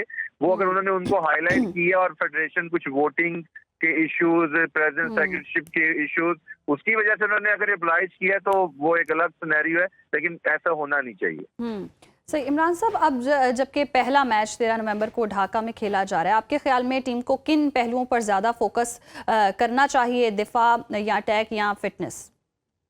बांग्लादेश की टीम जो है वो रैंकिंग ही नहीं रखती। पाकिस्तान को अटैकिंग हॉकी खेलनी चाहिए और जो एक्सपेरिमेंट आप कर सकते हैं अपनी टीम के साथ वो करने चाहिए और ज्यादा से ज्यादा गोल करने चाहिए अपने कॉन्फिडेंस को बिल्डअप करने के लिए, क्योंकि आगे आपने प्रो लीग के मैचेस भी खेलने हैं, उसके बाद आपने आगे वर्ल्ड कप क्वालिफायर राउंड भी खेलना है। ये एक प्रैक्टिस मैचेस है पाकिस्तान के लिए, जो 3 मैचेस पाकिस्तान बांग्लादेश खेलने की है और मेरे ख्याल से पाकिस्तान को इसके अंदर ज्यादा से ज्यादा जिससे कहते हैं गोल स्कोर करने चाहिए और अच्छे मार्जिन से ये तीनों मैचेस जीतने चाहिए। अच्छा, ये भी कहिएगा कि पाकिस्तान टीम की हॉकी की जो परफॉर्मेंस है पिछले कुछ अरसे में गैर मुस्तहकम रही है। आपके ख्याल में क्या बड़ी वजह है? फंड्स का मसला है, कोचिंग का है, या फिर खिलाड़ी जो है वो इस तरह से इंटरेस्ट नहीं ले रहे? कि जब प्लेयर्स के डेली अलाउंसेस भी मिलेंगे, उनको उनके इंसेंटिव्स भी मिलेंगे, तो मुझे आप एक बात बताएंगे वो किस इंटरेस्ट से पाकिस्तान के लिए परफॉर्म करेंगे।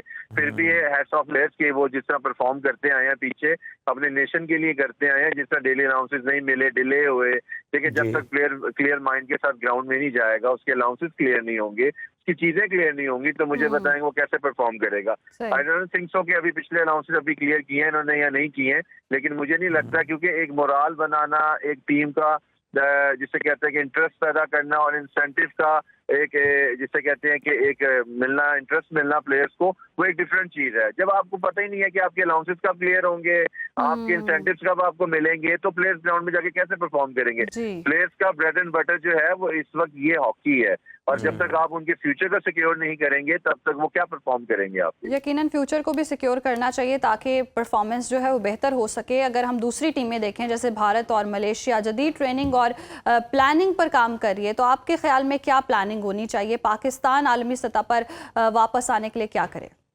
देखिए, सबसे पहले तो इनको लीग ऑर्गेनाइज करनी चाहिए। मैं लाख दफा कह चुका हूँ, जब तक आप लीग ऑर्गेनाइज नहीं करेंगे, देखिए आप अपने प्लेयर्स को जब तक ब्रांड नहीं बनाएंगे तब तक कोई भी बंदा उस पर इंटरेस्ट शो नहीं करेगा। आप अपने मुल्क में जब तक सीरीज नहीं करवाएंगे, ट्री नेशन नहीं करवाएंगे, जब तक टीम्स को इन्वाइट नहीं करेंगे, तब तक इंटरेस्ट कैसे बिल्ड होगा, इंसेंटिव्स कैसे मिलेगा, स्पॉन्सर्स कैसे आएंगे। जब तक ये प्रॉपर अपना एक मार्केटिंग डिपार्टमेंट नहीं बनाएंगे कि आपने स्पॉन्सर्स कैसे लेने हैं, आपने हॉकी का इंटरेस्ट कैसे बिल्ड करना है। देखिए, इधर पाकिस्तान में हॉकी में इन्वेस्ट करने के लिए बहुत लोग बैठे हुए हैं, लेकिन बात यह है कि आपकी प्लानिंग ही नहीं है आपके पास। हॉकी लीग करवाएं, थ्री नेशन सीरीज करवा दें, या किसी टीम को इनवाइट करके सीरीज करवाएं ताकि इंटरेस्ट पैदा हो, स्पॉन्सर्स आए, प्लेयर्स को इंसेंटिव्स मिले। जब तक ये चीजें नहीं होंगी तब तक ना तो आपका एक ग्रास रूट लेवल पे कोई प्लेयर्स का पूल बनेगा, ना ही तब तक प्लेयर्स में इंटरेस्ट पैदा होगा, ना ही कोई बंदा हॉकी खेलने को तैयार। बिल्कुल सही। अच्छा, हमें ये भी बता दें कि हमारा जो कौमी खेल है इसमें हम देख रहे हैं कि नौजवानों की दिलचस्पी भी बहुत कम होती जा रही है, रुझान भी नहीं रहा। इस खेल को दोबारा मकबूल बनाने के लिए क्या इक़दाम करने चाहिए हमें? देखिए, सबसे पहली बात ये है कि पीटीसीएल जैसे प्लेयर्स को सपोर्ट कर रहा है और मीडिया आपको नजर भी आ रहे हैं, फिर इसी तरह दूसरे मल्टीनेशनल कंपनीज भी आनी चाहिए, स्पॉन्सर्स भी आने चाहिए, लेकिन इसके लिए एक प्लान होना चाहिए। जब तक ये प्लान को यूटिलाइज नहीं करेंगे, उसे इम्प्लीमेंट नहीं करेंगे, तब तक कोई भी बंदा हॉकी में इंटरेस्ट शो नहीं करेगा। ये तो इनको मीडिया का शुक्रिया अदा करना चाहिए कि मीडिया फिर भी हॉकी के ऊपर कोई ना कोई बात, कोई ना कोई इंटरेस्ट शो करता है, जिसकी वजह से हॉकी अभी जिंदा है। थोड़ी बहुत हॉकी आपको नजर आती है, अदरवाइज अगर आप उठा के देखें तो किसी जगह पे भी हॉकी के लाइव मैचेस आपको नजर नहीं आते, किसी जगह पे भी आपको प्लेयर्स की प्रमोशन नजर नहीं आती। तो ये सब चीजें करने के लिए आपको एक प्लान बनाना पड़ा। आपको अपने जो मेन 18 प्लेयर्स की टीम होती है वो आपको स्पॉन्सर्स को देनी पड़ेगी, मल्टीनेशनल कंपनीज को देनी पड़ेगी कि भाई 2-2, 3-3 प्लेयर्स को आप स्पॉन्सर कर लें, 2-2, 3-3 प्लेयर्स को आप हाईलाइट कर दें, तब भी हॉकी में इंटरेस्ट पैदा होगा। लीग आपकी हॉकी को वापस लेके आ सकती है, जैसे आपका पीएसएल है क्रिकेट के अंदर, कि अगर कुछ भी नजर नहीं आता तो आपको पीएसएल से कम प्लेयर्स नजर आते हैं, प्लेयर्स लाइमलाइट में आते हैं। तो इसी तरह जब तक हॉकी में ये चीज नहीं इंट्रोड्यूस करेंगे तब तक कोई भी हॉकी के प्लेयर की पहचान नहीं बनेगी। जो पास्ट प्लेयर्स खेल गए हैं उन्हीं की पहचान है, आपको नया प्लेयर कोई भी नजर नहीं आएगा, बेशक वो जितना मर्जी परफॉर्म कर। सही। अच्छा, आखिर में 13 नवंबर के मैच के लिए आप टीम को क्या मशवरा देंगे? कामयाबी के लिए क्या स्ट्रेटजी होनी चाहिए? तो अटैकिंग हॉकी खेलनी चाहिए। जो बांग्लादेश का इस वक्त कोच है वो हमारा भी पिछले लास्ट 2 इयर्स पहले 3 इयर्स पहले कोच है सिकफरीद। तो मेरे ख्याल से पाकिस्तान टीम को अटैकिंग हॉकी खेलनी चाहिए। हमारी फॉरवर्ड लाइन के अंदर स्किल बहुत ज्यादा है, डिफेंस थोड़ी सी हमारी जो है वो थोड़ा सा डाल हो जाती है गेम के अंदर, लेकिन अगर हम देखें तो फॉरवर्ड लाइन बहुत अच्छी है, आपका शॉर्ट कॉर्नर बहुत अच्छा है, जो ट्रैक फिगर है आपके पास। तो मैं होपफुली पाकिस्तान अगर अटैकिंग हॉकी खेलेगा तो बड़ा कंफर्टेबल पोजीशन में तीनों मैचेस जीतेगा।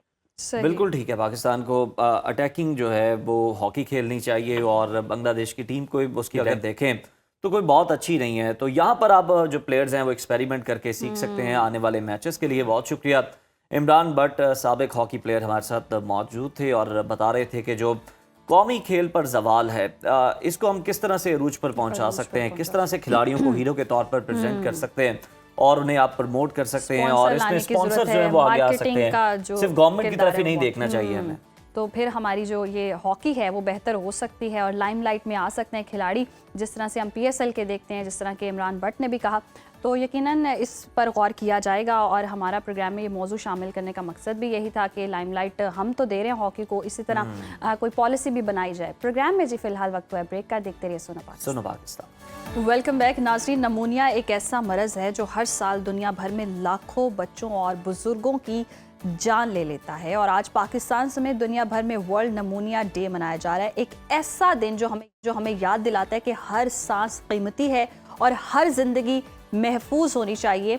इस साल का मौजू है protecting every breath, strong lungs for all, यानी हर सांस की हिफाजत करें, हर जिंदगी को बचाएं। लेकिन खुश आइंद बात यह है कि नमूनिया से बचाव मुमकिन है। और जब मौसम सर्द और खुश्क होता है तो नमूनिया के खतरात हम देखते हैं कि बहुत ज़्यादा बढ़ जाते हैं। इस बीमारी से ख़ुद को महफूज रखने के लिए हमें क्या करना चाहिए? क्या सिर्फ वैक्सीनेशन ही काफ़ी है या फिर ग़िज़ाइयत, सफाई और एहतियाती तदाबीर भी उतनी ही ज़रूरी है? आज के प्रोग्राम में नमूनिया की वजूहात, उससे बचाव के तरीके और ख़ास तौर पर बच्चों की हिफाजत के लिए ज़रूरी इक़दाम पर हम डिस्कशन करने जा रहे हैं। हमारे साथ हैं pulmonologist professor doctor Mohammad Irfan sahab. Doctor साहब, वेलकम टू सुनो पाकिस्तान। सबसे पहले ये बताइएगा कि नमूनिया क्या है, हमारे जिस्म पर किस तरह से असरअंदाज होता है? देखिए, नमूनिया बेसिकली हमारे लंग्स की जो हवा की थैलियाँ हैं उनकी इन्फेक्शन है, जिसकी वजह से वो लंग की जो थैलियाँ हैं उसके अंदर जो आप समझ लें कि केमिकल्स जो होते हैं वो इकट्ठे हो जाते हैं और ऑक्सीजनेशन में प्रॉब्लम आती है। अब इसकी वजूहात में मोस्ट कॉमन जो वजह है वो हम बैक्टीरिया समझते हैं। वायरल टू बिगिन विद, बच्चों में वायरस से स्टार्ट होता है, ऊपर स्प्रेडेड बैक्टीरिया इन्फेक्शन होता है। और सबसे कॉमन अगर आपको वर्ड याद हो तो कोविड नमूनिया आप लोगों ने सुना था, तो कोविड भी एक वायरस था जिससे ये सारी सिम्टम्स होती हैं। तो commonest is a viral infection followed by bacterial infection in most of the cases. अच्छा इरफान साहब, सर्दियों में नमूनिया के केसेस क्यों बढ़ जाते हैं और इसके पीछे क्या वजूहात हैं? देखिए, जब कोल्ड एयर होती है और कोल्ड एयर पे सिर्फ हम इस पे बर्डन ना डालें, ये जो polluted and cold air mix जब होती है तो ये सबसे इम्पॉर्टेंट ट्रिगर है आपके सांस की नालियों का, नाक से लेके फेफड़ों तक का, उनकी सोजिश का बायस बनती हैं। और ये पहला ब्रीच है हमारी कुव्वत मुदाफ़ित में। जो हमारी सेल लाइन है नाक की, जो अल्लाह ताला ने उस पर जो बाल बनाए हुए हैं, जो उस पर स्किन जो बनाई हुई है, वो हमारा पहला डिफेंस मैकेनिज्म है। Because of cold air and specifically जो उसमें पोल्यूटेंट हैं, जब वो शामिल होते हैं तो वो इनको इरिटेट करती हैं और इसमें सोजिश हो जाती है। और ये प्रोन करती है वायरल इन्फेक्शन को, जो कि नॉर्मली हमारे। अच्छा इरफान साहब, यानी कि जो नाक के बाल होते हैं ये प्रोटेक्शन के लिए होते हैं, लेकिन बहुत सारे लोग तो नाक के बाल निकलवा देते हैं, तो उनके लिए ज्यादा खतरा बढ़ जाता होगा? ये इट डजंट मैटर। ये सिर्फ आप बाहर की बात करें, अंदर तक अल्लाह ताला ने हमें सीलिया दिए हुए हैं। याद रखें, वो जो हेयर्स हैं जो आप बाहर नजर आते हैं वो तो एक फ्रैक्शंस ऑफ द हेयर है। होल लाइन है जो हमारी सांस की नाली, उस पे अल्लाह ताला ने स्मॉल स्किन दी हुई है। और सर्दियों में होता ये है कि हम लोग इकट्ठे गैदरिंग में बैठते हैं और उससे भी एक किसी शख्स को वायरल इन्फेक्शन होती है तो वो दूसरे में ट्रांसफर होती है और इस तरह एक कैस्केड चलना शुरू हो जाता है। प्लस जो आपका जो धूप है ये प्रोटेक्टिव मैकेनिज्म है, धूप भी बाहर नहीं होती, इस वजह से जो वायरल की लाइफ स्पैन है स्टे करने का वो बढ़ जाता है। तो ये कुछ अवामिल है जिसकी वजह से सर्दियों में ये प्रॉब्लम रेस्पिरेटरी बढ़ जाती है। इरफान साहब, किन अफराद को नमूनिया का खतरा सबसे ज़्यादा होता है? क्या ये सिर्फ बच्चों और बुजुर्गों तक ही महदूद है? जी बिल्कुल, सबसे ज़्यादा जो अमवात देखी गई हैं वो बच्चों में और एक्सट्रीम ऑफ एज, यानी एज अबव 65 ये एक कट ऑफ वैल्यू है कि जब हम समझते हैं कि जो नमूनिया से डेथ की रेशो है वो बढ़ जाती है। और बच्चों में तो ये बिलो द एज ऑफ 5 जो है मेजर किलर है। ये दो हैं एजेस, लेकिन इनके दरमियान भी कुछ लोग ऐसे हैं जो इसका शिकार हो सकते हैं। स्पेसिफिकली वो लोग जिनको हम काफ़ी दफ़ा डिस्कस कर चुके हैं कि हाई रिस्क ग्रुप होते हैं, लाइक जिनको ऑलरेडी सांस का मसला हो, जो कुव्वत मुदाफ़ित कम करने वाली मेडिसिन इस्तेमाल कर रहे हो, जिनको दिल का मसला हो, ये वो लोग होते हैं जो हाई रिस्क होते हैं। और इन लोगों में भी नमूनिया के चांसेस आम लोगों में से ज़्यादा होते हैं। सही। तो आम जुकाम की अगर हम बात करें या खांसी, वो नमूनिया से कैसे फ़र्क में है? सॉरी, क्या क्वेश्चन आपका? आम तौर पर जो जुकाम लग जाता है या खांसी लग जाती है वो किस तरह से डिफरेंट है नमूनिया से? क्योंकि नमूनिया की इब्तदाई जिस तरह की आप बता रहे हैं अलामात डिफरेंट होती हैं, तो ये किस तरह से हम देख सकते हैं और उन्हें नज़रअंदाज कर सकते हैं? देखिए, जो नॉर्मल कफ है, नॉर्मली उसमें एक फीवर जो होता है वो यूजुअली विद इन 1 और 2 डेज सबसाइड हो जाता है, नंबर 1। नंबर 2 ये है कि जो नमूनिया है उसमें जो हाई ग्रेड फीवर है वो सर्दी के साथ बुखार होता है और वो जो बुखार के साथ पेशेंट को खांसी आती है, फिर बलगम आता है, फिर छाती में दर्द शुरू हो जाती है और ये प्रोग्रेसिवली बढ़ जाता है। जबकि नॉर्मल वायरल इन्फेक्शन में अगर आप देखें तो 1 या 2-3 दिन के बाद ऑटोमेटिकली फीवर कम होना शुरू हो जाता है और नॉर्मली उसमें बलगम की मिकदार इतनी ज़्यादा नहीं होती जितनी इसमें होती है। और बाज़-औक़ात तो इसमें बलगम में खून भी आना शुरू हो जाता है, छाती में दर्द बहुत ज़्यादा होती है और ये वो अलामत हैं जो इसको डिफ्रेंशिएट करती हैं। बच्चों में अगर देखा जाए तो उनकी सांस की रफ्तार बहुत तेज़ हो जाती है, जिसको कहते हैं पसलियों का चलना। और बड़ों में देखा जाए तो वो यूजली उनका ब्लड प्रेशर लो होना शुरू हो जाता है, वो कंफ्यूजन का शिकार हो जाते हैं और इसके अलावा उनकी सांस की रफ्तार भी आम लोगों से ज़्यादा हो जाती है। अच्छा डॉक्टर इरफान, अगर किसी शख्स को नमूनिया हो गया है तो फिर खाने पीने में बच्चों को भी मद्देनज़र रख के बताइएगा कि क्या एहतियात जो है वो लाजिम है, कौन सी ग़िज़ाएँ देनी चाहिए, किन को अवॉइड करना चाहिए? देखिए, एक इंटरेस्टिंग बात मैं आपको बताऊं कि नमूनिया में डेथ की वजह late presentation to the consultant है। कंसल्टेंट मीन डॉक्टर्स है, ये इशू है। हमें नमूनिया के वार्निंग साइन को समझना चाहिए जी। अगर, और आपको एक बात बताऊं कि ये सब preventable, treatable and curable disease होता ये है कि चाहे हम बच्चों की बात करें या बुजुर्गों की बात करें तो वो यूजुअली इंपॉर्टेंट टाइम जो मैनेजमेंट का होता है वो घर में गुजारते हैं। अगर बच्चा खाना पीना छोड़ दे और उसकी सांस की रफ्तार तेज है, उसका बुखार नहीं उतर रहा, तो फिर तो आपको डॉक्टर के पास लेके जाना चाहिए। वो आपको वहाँ पे इंजेक्शन फॉर्म में या what ever doctor will advice, उसको फॉलो करें। यही बड़ों के लिए है कि जब उनको इलामत ऐसी हो जाएं कि जिनमें उनमें गनुदगी आना शुरू हो गई, उनका ब्लड प्रेशर डाउन होना शुरू हो गया है, तो फिर आप उनको डॉक्टर के पास लेके जाएं और वो उसको बेहतर करेंगे। जो खुराक की आप बात कर रहे हैं, ये यूजुअली नमूनिया का प्रोटेक्टिव रोल नहीं प्ले कर सकती। यानी आप कहें किसी को नमूनिया है तो आप उसकी खुराक बेहतर करेंगे तो वो बेहतर हो जाएगा, नो, टू सम एक्सटेंट हम इससे एग्री करते हैं, लेकिन उसको पहले प्लीज डॉक्टर के पास लेके जाएं। डॉक्टर जो एडवाइस करता है वो एंटीबायोटिक के फॉर्म में है, एंटीवायरल के फॉर्म में है, वो डाइट के फॉर्म में, उसको फॉलो करें। यानी हम ये, आप अगर मुझसे पूछें कि ये डाइट चूज करेंगे तो नमूनिया अगर है तो वो बेहतर हो जाएगा, नो, ऐसी रिकमेंडेशन हम नहीं दे सकते। लेकिन अगर आपको यानी कि होममेड रेमेडीज जो बताते हैं या करें। कहवे पी लें और गर्म मशरूबात का इस्तेमाल करें, उससे महफूज नहीं हो सकते आप।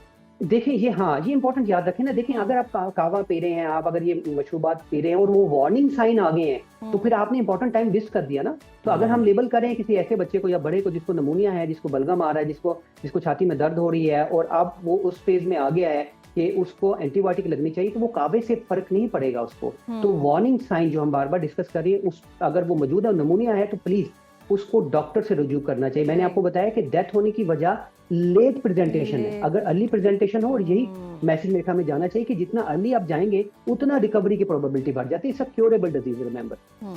अच्छा डॉक्टर इरफान, वैक्सीनेशन का नमूनिया से बचाव में कितना अहम किरदार है, और बच्चों की जो वैक्सीन है ये जिस तरह से वो कोर्स करवाया जाता है वो मुकम्मल होनी चाहिए, और इस हवाले से क्या कोई अलग से भी वैक्सीन है जो कि लगवानी चाहिए? जी अल्हम्दुलिल्लाह, अब तो ये वैक्सीनेशन बच्चों में शामिल है, उनके जो प्रोग्राम है उसमें उनको लगाई जाती है, और it has a major proven role in children. एक और बात याद रखिए, नॉट इवन इन चिल्ड्रन, ये जब बच्चे बीमार होते हैं तो अक्सर जो दादा या दादी या नानो नानी बीमार होती हैं, उनकी वजह उनके ग्रैंड सन्स होते हैं।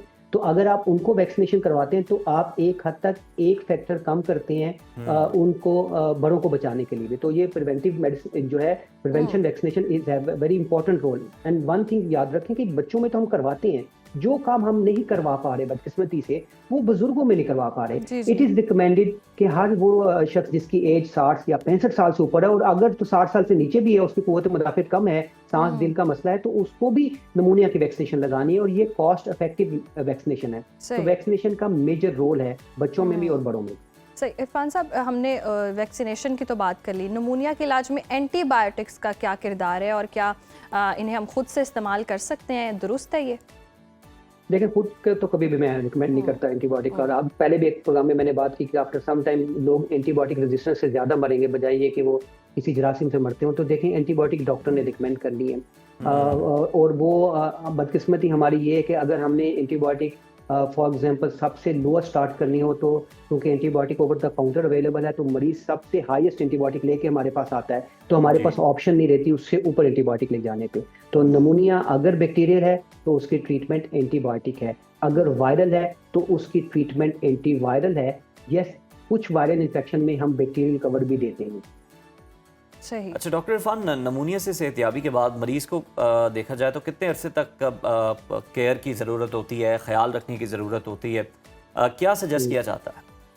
देखिए, जो पेशेंट इतना क्रिटिकली इल हो गया है कि उसको आईसीयू जाना पड़ा है, तो वो तो उसके 6 हफ्ते से 3 महीने तक वो उसके इम्पोर्टेंट क्रिटिकल टाइम होता है। लेकिन अगर कोई ऐसा शख्स है जिसको नमूनिया हुआ है और वो ओपीडी बेसिस पे ही ठीक हो गया है, तो usually with in 3 to 4 weeks वो रिकवर कर जाते हैं। सही।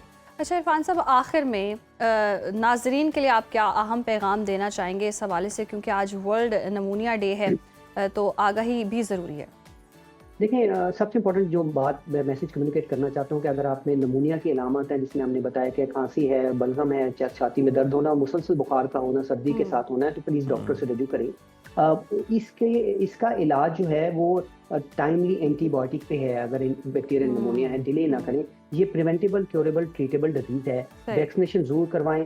अच्छी hygiene, good sleep, physical activity और कफ एटिकेट को समझिए। अगर आपको खांसी आ रही है तो आपने एल्बो से उसको कवर करना है। ये नहीं है कि कफ आ रही है तो आप जो है वो अपने हाथ से उसको कवर करेंगे या उस हैंडकरचीफ से यूज करें और किसी दूसरे शख्स को अपने हाथ से ट्रांसफर करें। ये सबसे बड़ा सोर्स है। और जिसको कोई भी फ्लू लाइक सिम्टम है, अगर वो एक प्रिवेंटिव मेजर कर लेते हैं, यानी वो मास्क पहन लेता है, तो वो खुद को भी सेव करता है और लोगों को भी सेव करता है। और वैक्सीनेशन प्लीज जरूर कराएं जिसको रिकमेंडेड की जाती है। सही, बहुत शुक्रिया डॉक्टर इरफान साहब। और आज वर्ल्ड नमूनिया डे है, को भी बचाएं, अपने प्यारों को भी बचाएं। और अगर हल्का फुल्का नज़ला भी है तो मास्क का इस्तेमाल करें, जैसे कि डॉक्टर इरफान ने भी कहा।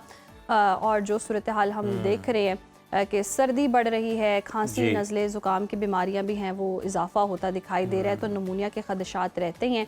तो ख़ुद को बचाने के लिए इन तमाम तर एहतियाती तदाबीर पर अमल करने की ज़रूरत है। बिल्कुल जी। और आपको इस्लामाबाद लिए चलते हैं, जहाँ पर लोक विरसा मेला जारी है। और इस हवाले से हमारी रिपोर्टर निदा मुमताज़ ने एक रिपोर्ट तैयार की है, वो देखते हैं। हम आपको ले चलते हैं रंगों, खुशबू और सकाफत से भरपूर लोक मेले की सैर पर, जहां पाकिस्तान की मिट्टी की खुशबू हर स्टॉल, हर धुन और हर चेहरे से झलकती है।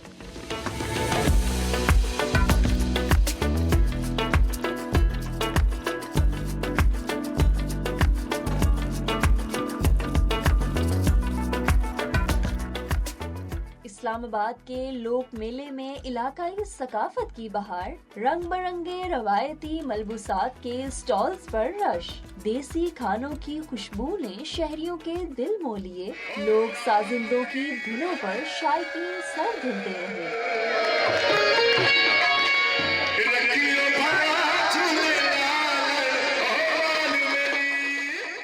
हर चीज़ की एग्जीबिशन यहाँ पे हुई है, बहुत अच्छा लग रहा है। स्पेशली जो हैंडीक्राफ्ट्स हैं, लोगों ने इतनी मेहनत की हुई है, बहुत अच्छा लग रहा है देख के।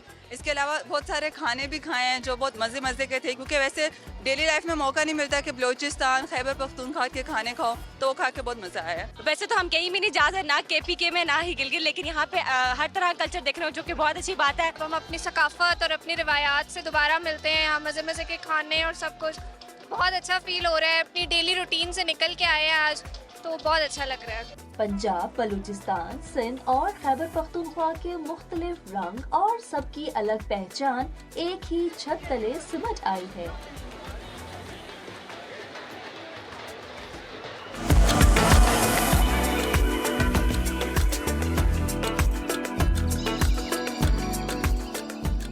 लोक मेला ना सिर्फ तफरीह का जरिया है, बल्कि ये याद दहानी भी है कि हमारी सकाफत आज भी जिंदा और मुतहर्रिक है।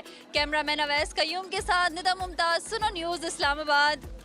तो जनाब बड़ी अच्छी तफरीह है इस्लामाबाद के लिए भी, और रावलपिंडी ऑब्वियसली जुड़वा शहर है और आसपास के जितने भी लोग हैं वो जा सकते हैं, इसको एंजॉय कर सकते हैं।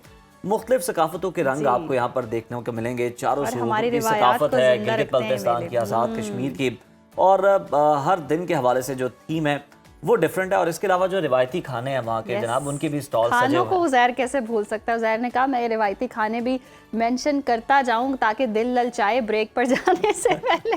तो हम ब्रेक पर चलते हैं, देखते रहिए सुनो पाकिस्तान। वेलकम बैक नाजरीन। हाल ही में गैलप के सर्वे के नताइज सामने आए हैं और सर्वे के मुताबिक 40% पाकिस्तानी दूसरी शादी के हक में है, जबकि 60% लोग इसकी मुखालफत करते हैं। और दिलचस्प बात यह है कि मर्द ज़्यादा हिमायत कर रहे हैं और तकरीबन 50% मर्द दूसरी शादी के हक में है, जबकि ख़वातीन में ये सिर्फ 30% ही है। लेकिन सवाल यहाँ पर यह कि मर्द और ख़वातीन इस मामले में इतना मुख्तलिफ क्यों सोचते हैं? दूसरी शादी के लिए मौशरती और अखलाकी हुदूद क्या हैं? इसमें सबके जज्बात और हुकूक का एहतराम आखिर कैसे मुमकिन है? और क्या दोनों बीवियों के दरमियान मुनसिफाना सलूक का किया जा सकता है? इसी आम मौजू पर बात करेंगे। हमारे साथ मौजूद हैं रिलेशनशिप कोच एजाज बुखारी साहब। बुखारी साहब, welcome to Suno Pakistan, खुशामदीद। Sir, Gallup सर्वे के नताइज तो आपने देख लिए, क्या वाकई पाकिस्तान में दूसरी शादी को इतनी कबूलियत मिल रही है? और मिल रही है तो क्यों, वजह क्या है? मैं आपसे एक बात अर्ज करूँ कि मैंने एक दौर में एक शेर लिखा था कि जो मयस्सर है गर मयस्सर हो, और फिर चाहिए भी क्या। वाह वाह। हमारे यहाँ प्रॉब्लम ये है कि जो मयस्सर होता है वो मयस्सर नहीं होता, वो हमारा हो के भी हमारा नहीं होता, वो चाहे औरत की सूरत में हो या मर्द की सूरत में। बाकी जहाँ तक ताल्लुक़ है इस बात का कि 40% या 60%, तो साहब देखिए शायद ही कोई हो जो दूसरी तीसरी या चौथी शादी ना करना चाहता हो, शायद ही कोई हो, जो कि मेरे पास लोग आते रहते हैं। लेकिन ना करने की जो वजूहात हैं, पहले जो औरत हमारे सामने एक वो सती सावित्री के तौर पर आया करती थी, अब ज़ाहिर औरत एक और तर्ज पर सामने आई है, वो चैलेंज कर रही है। जब वो एक चैलेंज से नबर्द आजमा होगा और वो कहेगा मैं तो इस एक चैलेंज को अभी तक पूरा नहीं कर पा रहा, तो मैं दूसरा चैलेंज कैसे जिंदगी में ले, तो उसमें फाइनेंशियल का नाम बाहर आता है। अभी भी मैं ये समझता हूँ कि 4 शादी एक मर्द कर सकता है अगर वो इमोशनल नीड्स को पूरा कर सकता है, क्योंकि देखिए ज़िंदगी इमोशंस के साथ ज़्यादातर होती है, लेकिन हम उसे जब फाइनेंस का पर्दा देना शुरू कर देते हैं तो बुनियादी तौर पर कहीं इमोशनल नीड पूरी नहीं हो रही होती, और फिर बाहर आप ये तो नहीं बता सकते कि मेरी जज्बाती कैफियत का ये ख्याल नहीं रखता, तो बाहर आके आप क्या कहेंगे, पैसे ही नहीं है, खाना सही वक्त पे हम लोग नहीं खा सकते हैं, मेरी ये वाली ज़रूरत पूरी नहीं हो रही, वो वाली ज़रूरत पूरी नहीं हो रही। और ख़ातीन बज़ाहिर ये कहती हुई नज़र आती हैं कि जनाब हम इसलिए नहीं रह पाते क्योंकि हमारे खर्चे पूरे नहीं कर सकता, हमें मेंटेन एक लफ्ज़ इस्तेमाल होता है, वो मैं मेंटेन नहीं कर पाता। तो मेंटेन करने में सबसे बड़ा किरदार होता है इमोशनली इंटेलिजेंट होने का। अगर एक मर्द इमोशनली इंटेलिजेंट है और वो अपनी खातून बीवी का कि इमोशंस को अच्छी तरह से देख पाता है, तो वो 4, यानी आप कह रहे हैं कि अगर इमोशंस का ख्याल रखता है, तवज्जो देता है, तो फिर वो घर में ही अगर वो दे रहा है तवज्जो, तो फिर बाहर शॉपिंग के लिए बेगम की फरमाइश कम आएगी। कम आएगी। देखिए जो आपके साथ खुश है ना, वो आपका साथ देने पर भी खुश होगी, और अगर आप उसके साथ इस तर्ज पर रिश्ता अपना रखेंगे कि नहीं शो शा देख दिखावा, मतलब वो यही है कि अगर घर में वो अवेलेबल नहीं है मर्द, तो फिर वो कोशिश करेगी कि बाहर चले जाएं जहाँ पे सिर्फ हम दो ही हों और हमें वक्त मिल सके ज़्यादा से ज़्यादा। ये बात आपकी, देखिए मैं आपको एक बात बताऊं कि वक्त का मतलब होता है क्वालिटी टाइम। वो चाहे 10 मिनट आपके हिस्से में आए या 30 मिनट आए, वो 10, 30, 50 मिनट अगर जिसके पास आप है, अगर उसका पास भी आपको है और आप उसके साथ वो वक्त उसी तर्ज पर गुजार रहे हैं, तो मैं नहीं समझता कि वो रीफिल होता है। सही।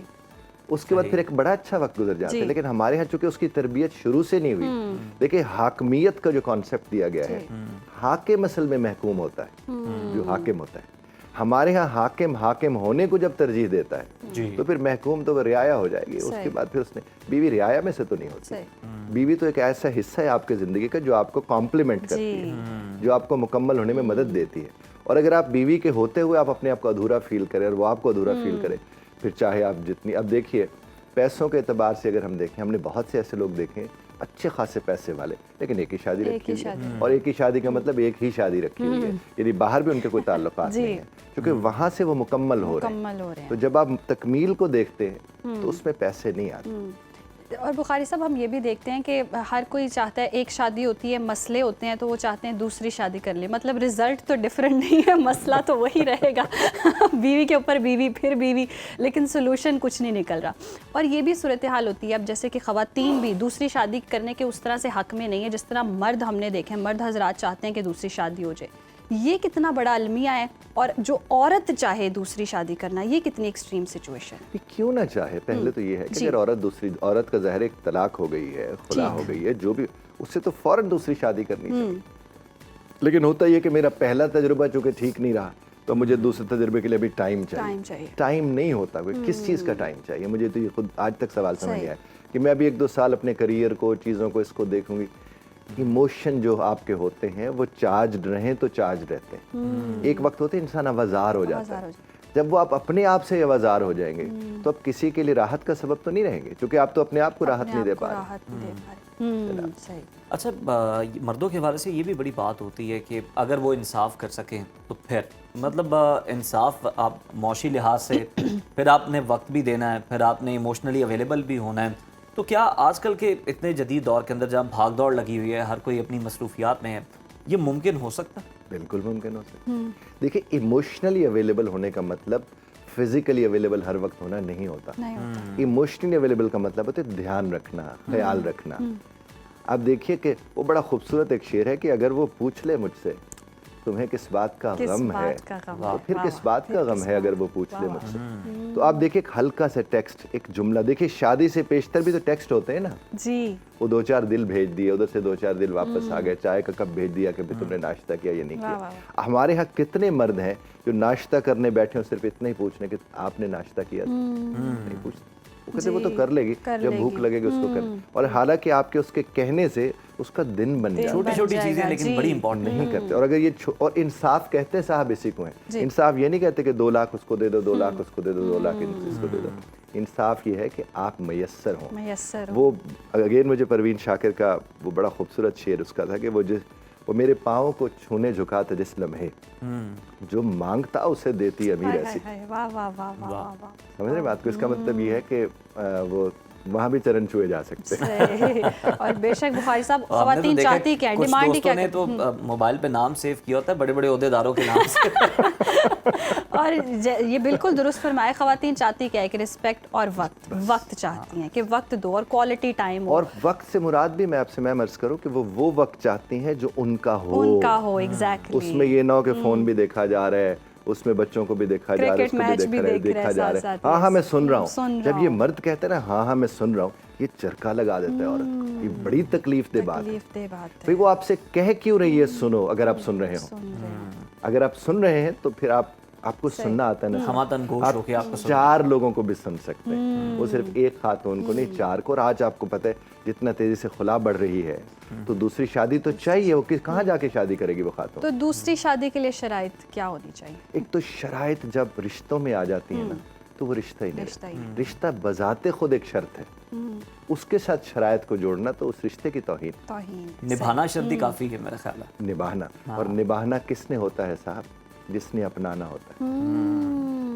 अब मर्द खास तौर पर जिम्मेदार निबाह का होता है जी। और वो कहते हैं कि नहीं, निबाह की जिम्मेदारी सिर्फ औरत के सर पर है। औरत के सर पे। जब वो कहते हैं कि निभाना, मैंने निबाह करके निभाना सिखाना है।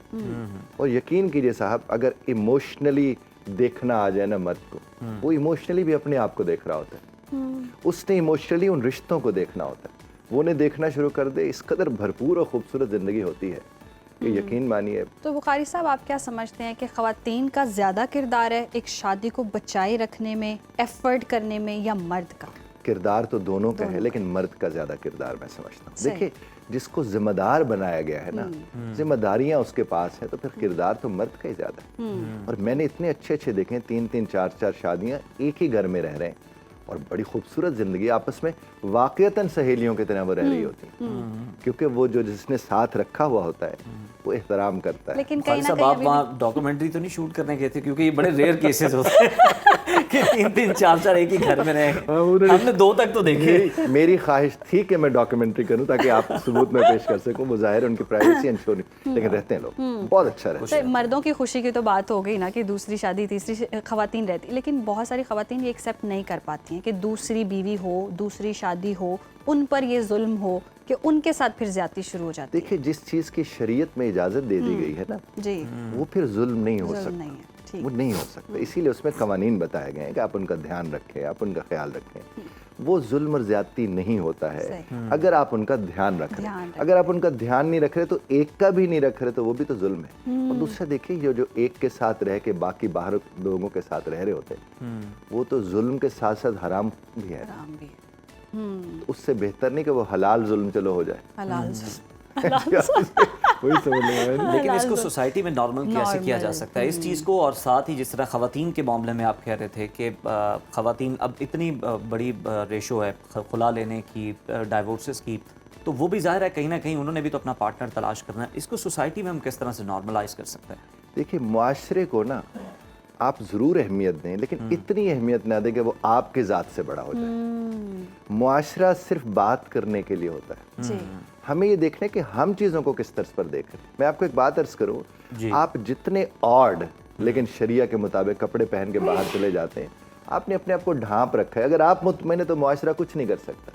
तो इत्मीनान कल्ब सबसे ज़्यादा ज़रूरी है। बाकी दुनिया कब चुप रहती है साहब, वो तो आपके सामने है, तो कहने दे जो कहती है। मुआशरे के पीछे आप चलेंगे ना, और मैंने ये अक्सर देखा है सर, रिश्तों की जब बात होती है ना, खुदा से जो जुड़े हुए रिश्ते हैं वो तो खुदा के साथ उस तर्ज पर रहते हैं, खुदाई से जुड़े रिश्ते खराब करते हैं।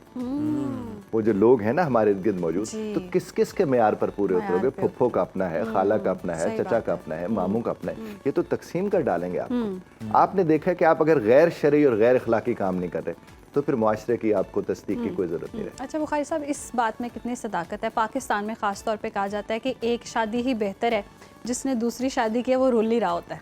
ऐसा बिल्कुल भी नहीं है। रुलने वाले हमने पहली वाले भी बहुत देखे, जो नहीं करते हमने वो भी रुलते हुए देखे, जो करके बैठे हमने वो भी देखे जिनकी कदर भी बढ़ जाती है। कदर भी, हाँ, वो ऐसे भी है, कदर जिनकी बढ़ जाती है। ये सब कुछ है। देखें, जिसको निभाना, बार बार मैं अर्ज कर रहा हूँ, जिसको निभाना आता है, जितनी टॉक्सिक फैमिली के अंदर, अगर मैंने बल्कि ये भी देखा, मेरे पास एक कपल इस तरह का आया, उनकी बहुत टॉक्सिक फैमिली थी। मैंने उन दोनों को बताया कि आप एक दूसरे के साथ कैसे ठीक रह के कम से कम वो जो टॉक्सिक लोग हैं उनसे अपने आप को महफूज रख सकते, वो उसी बुरे लोगों के अंदर रहते हुए बहुत बेहतर जिंदगी गुजार रहे हैं। और ये ऐन मुमकिन है।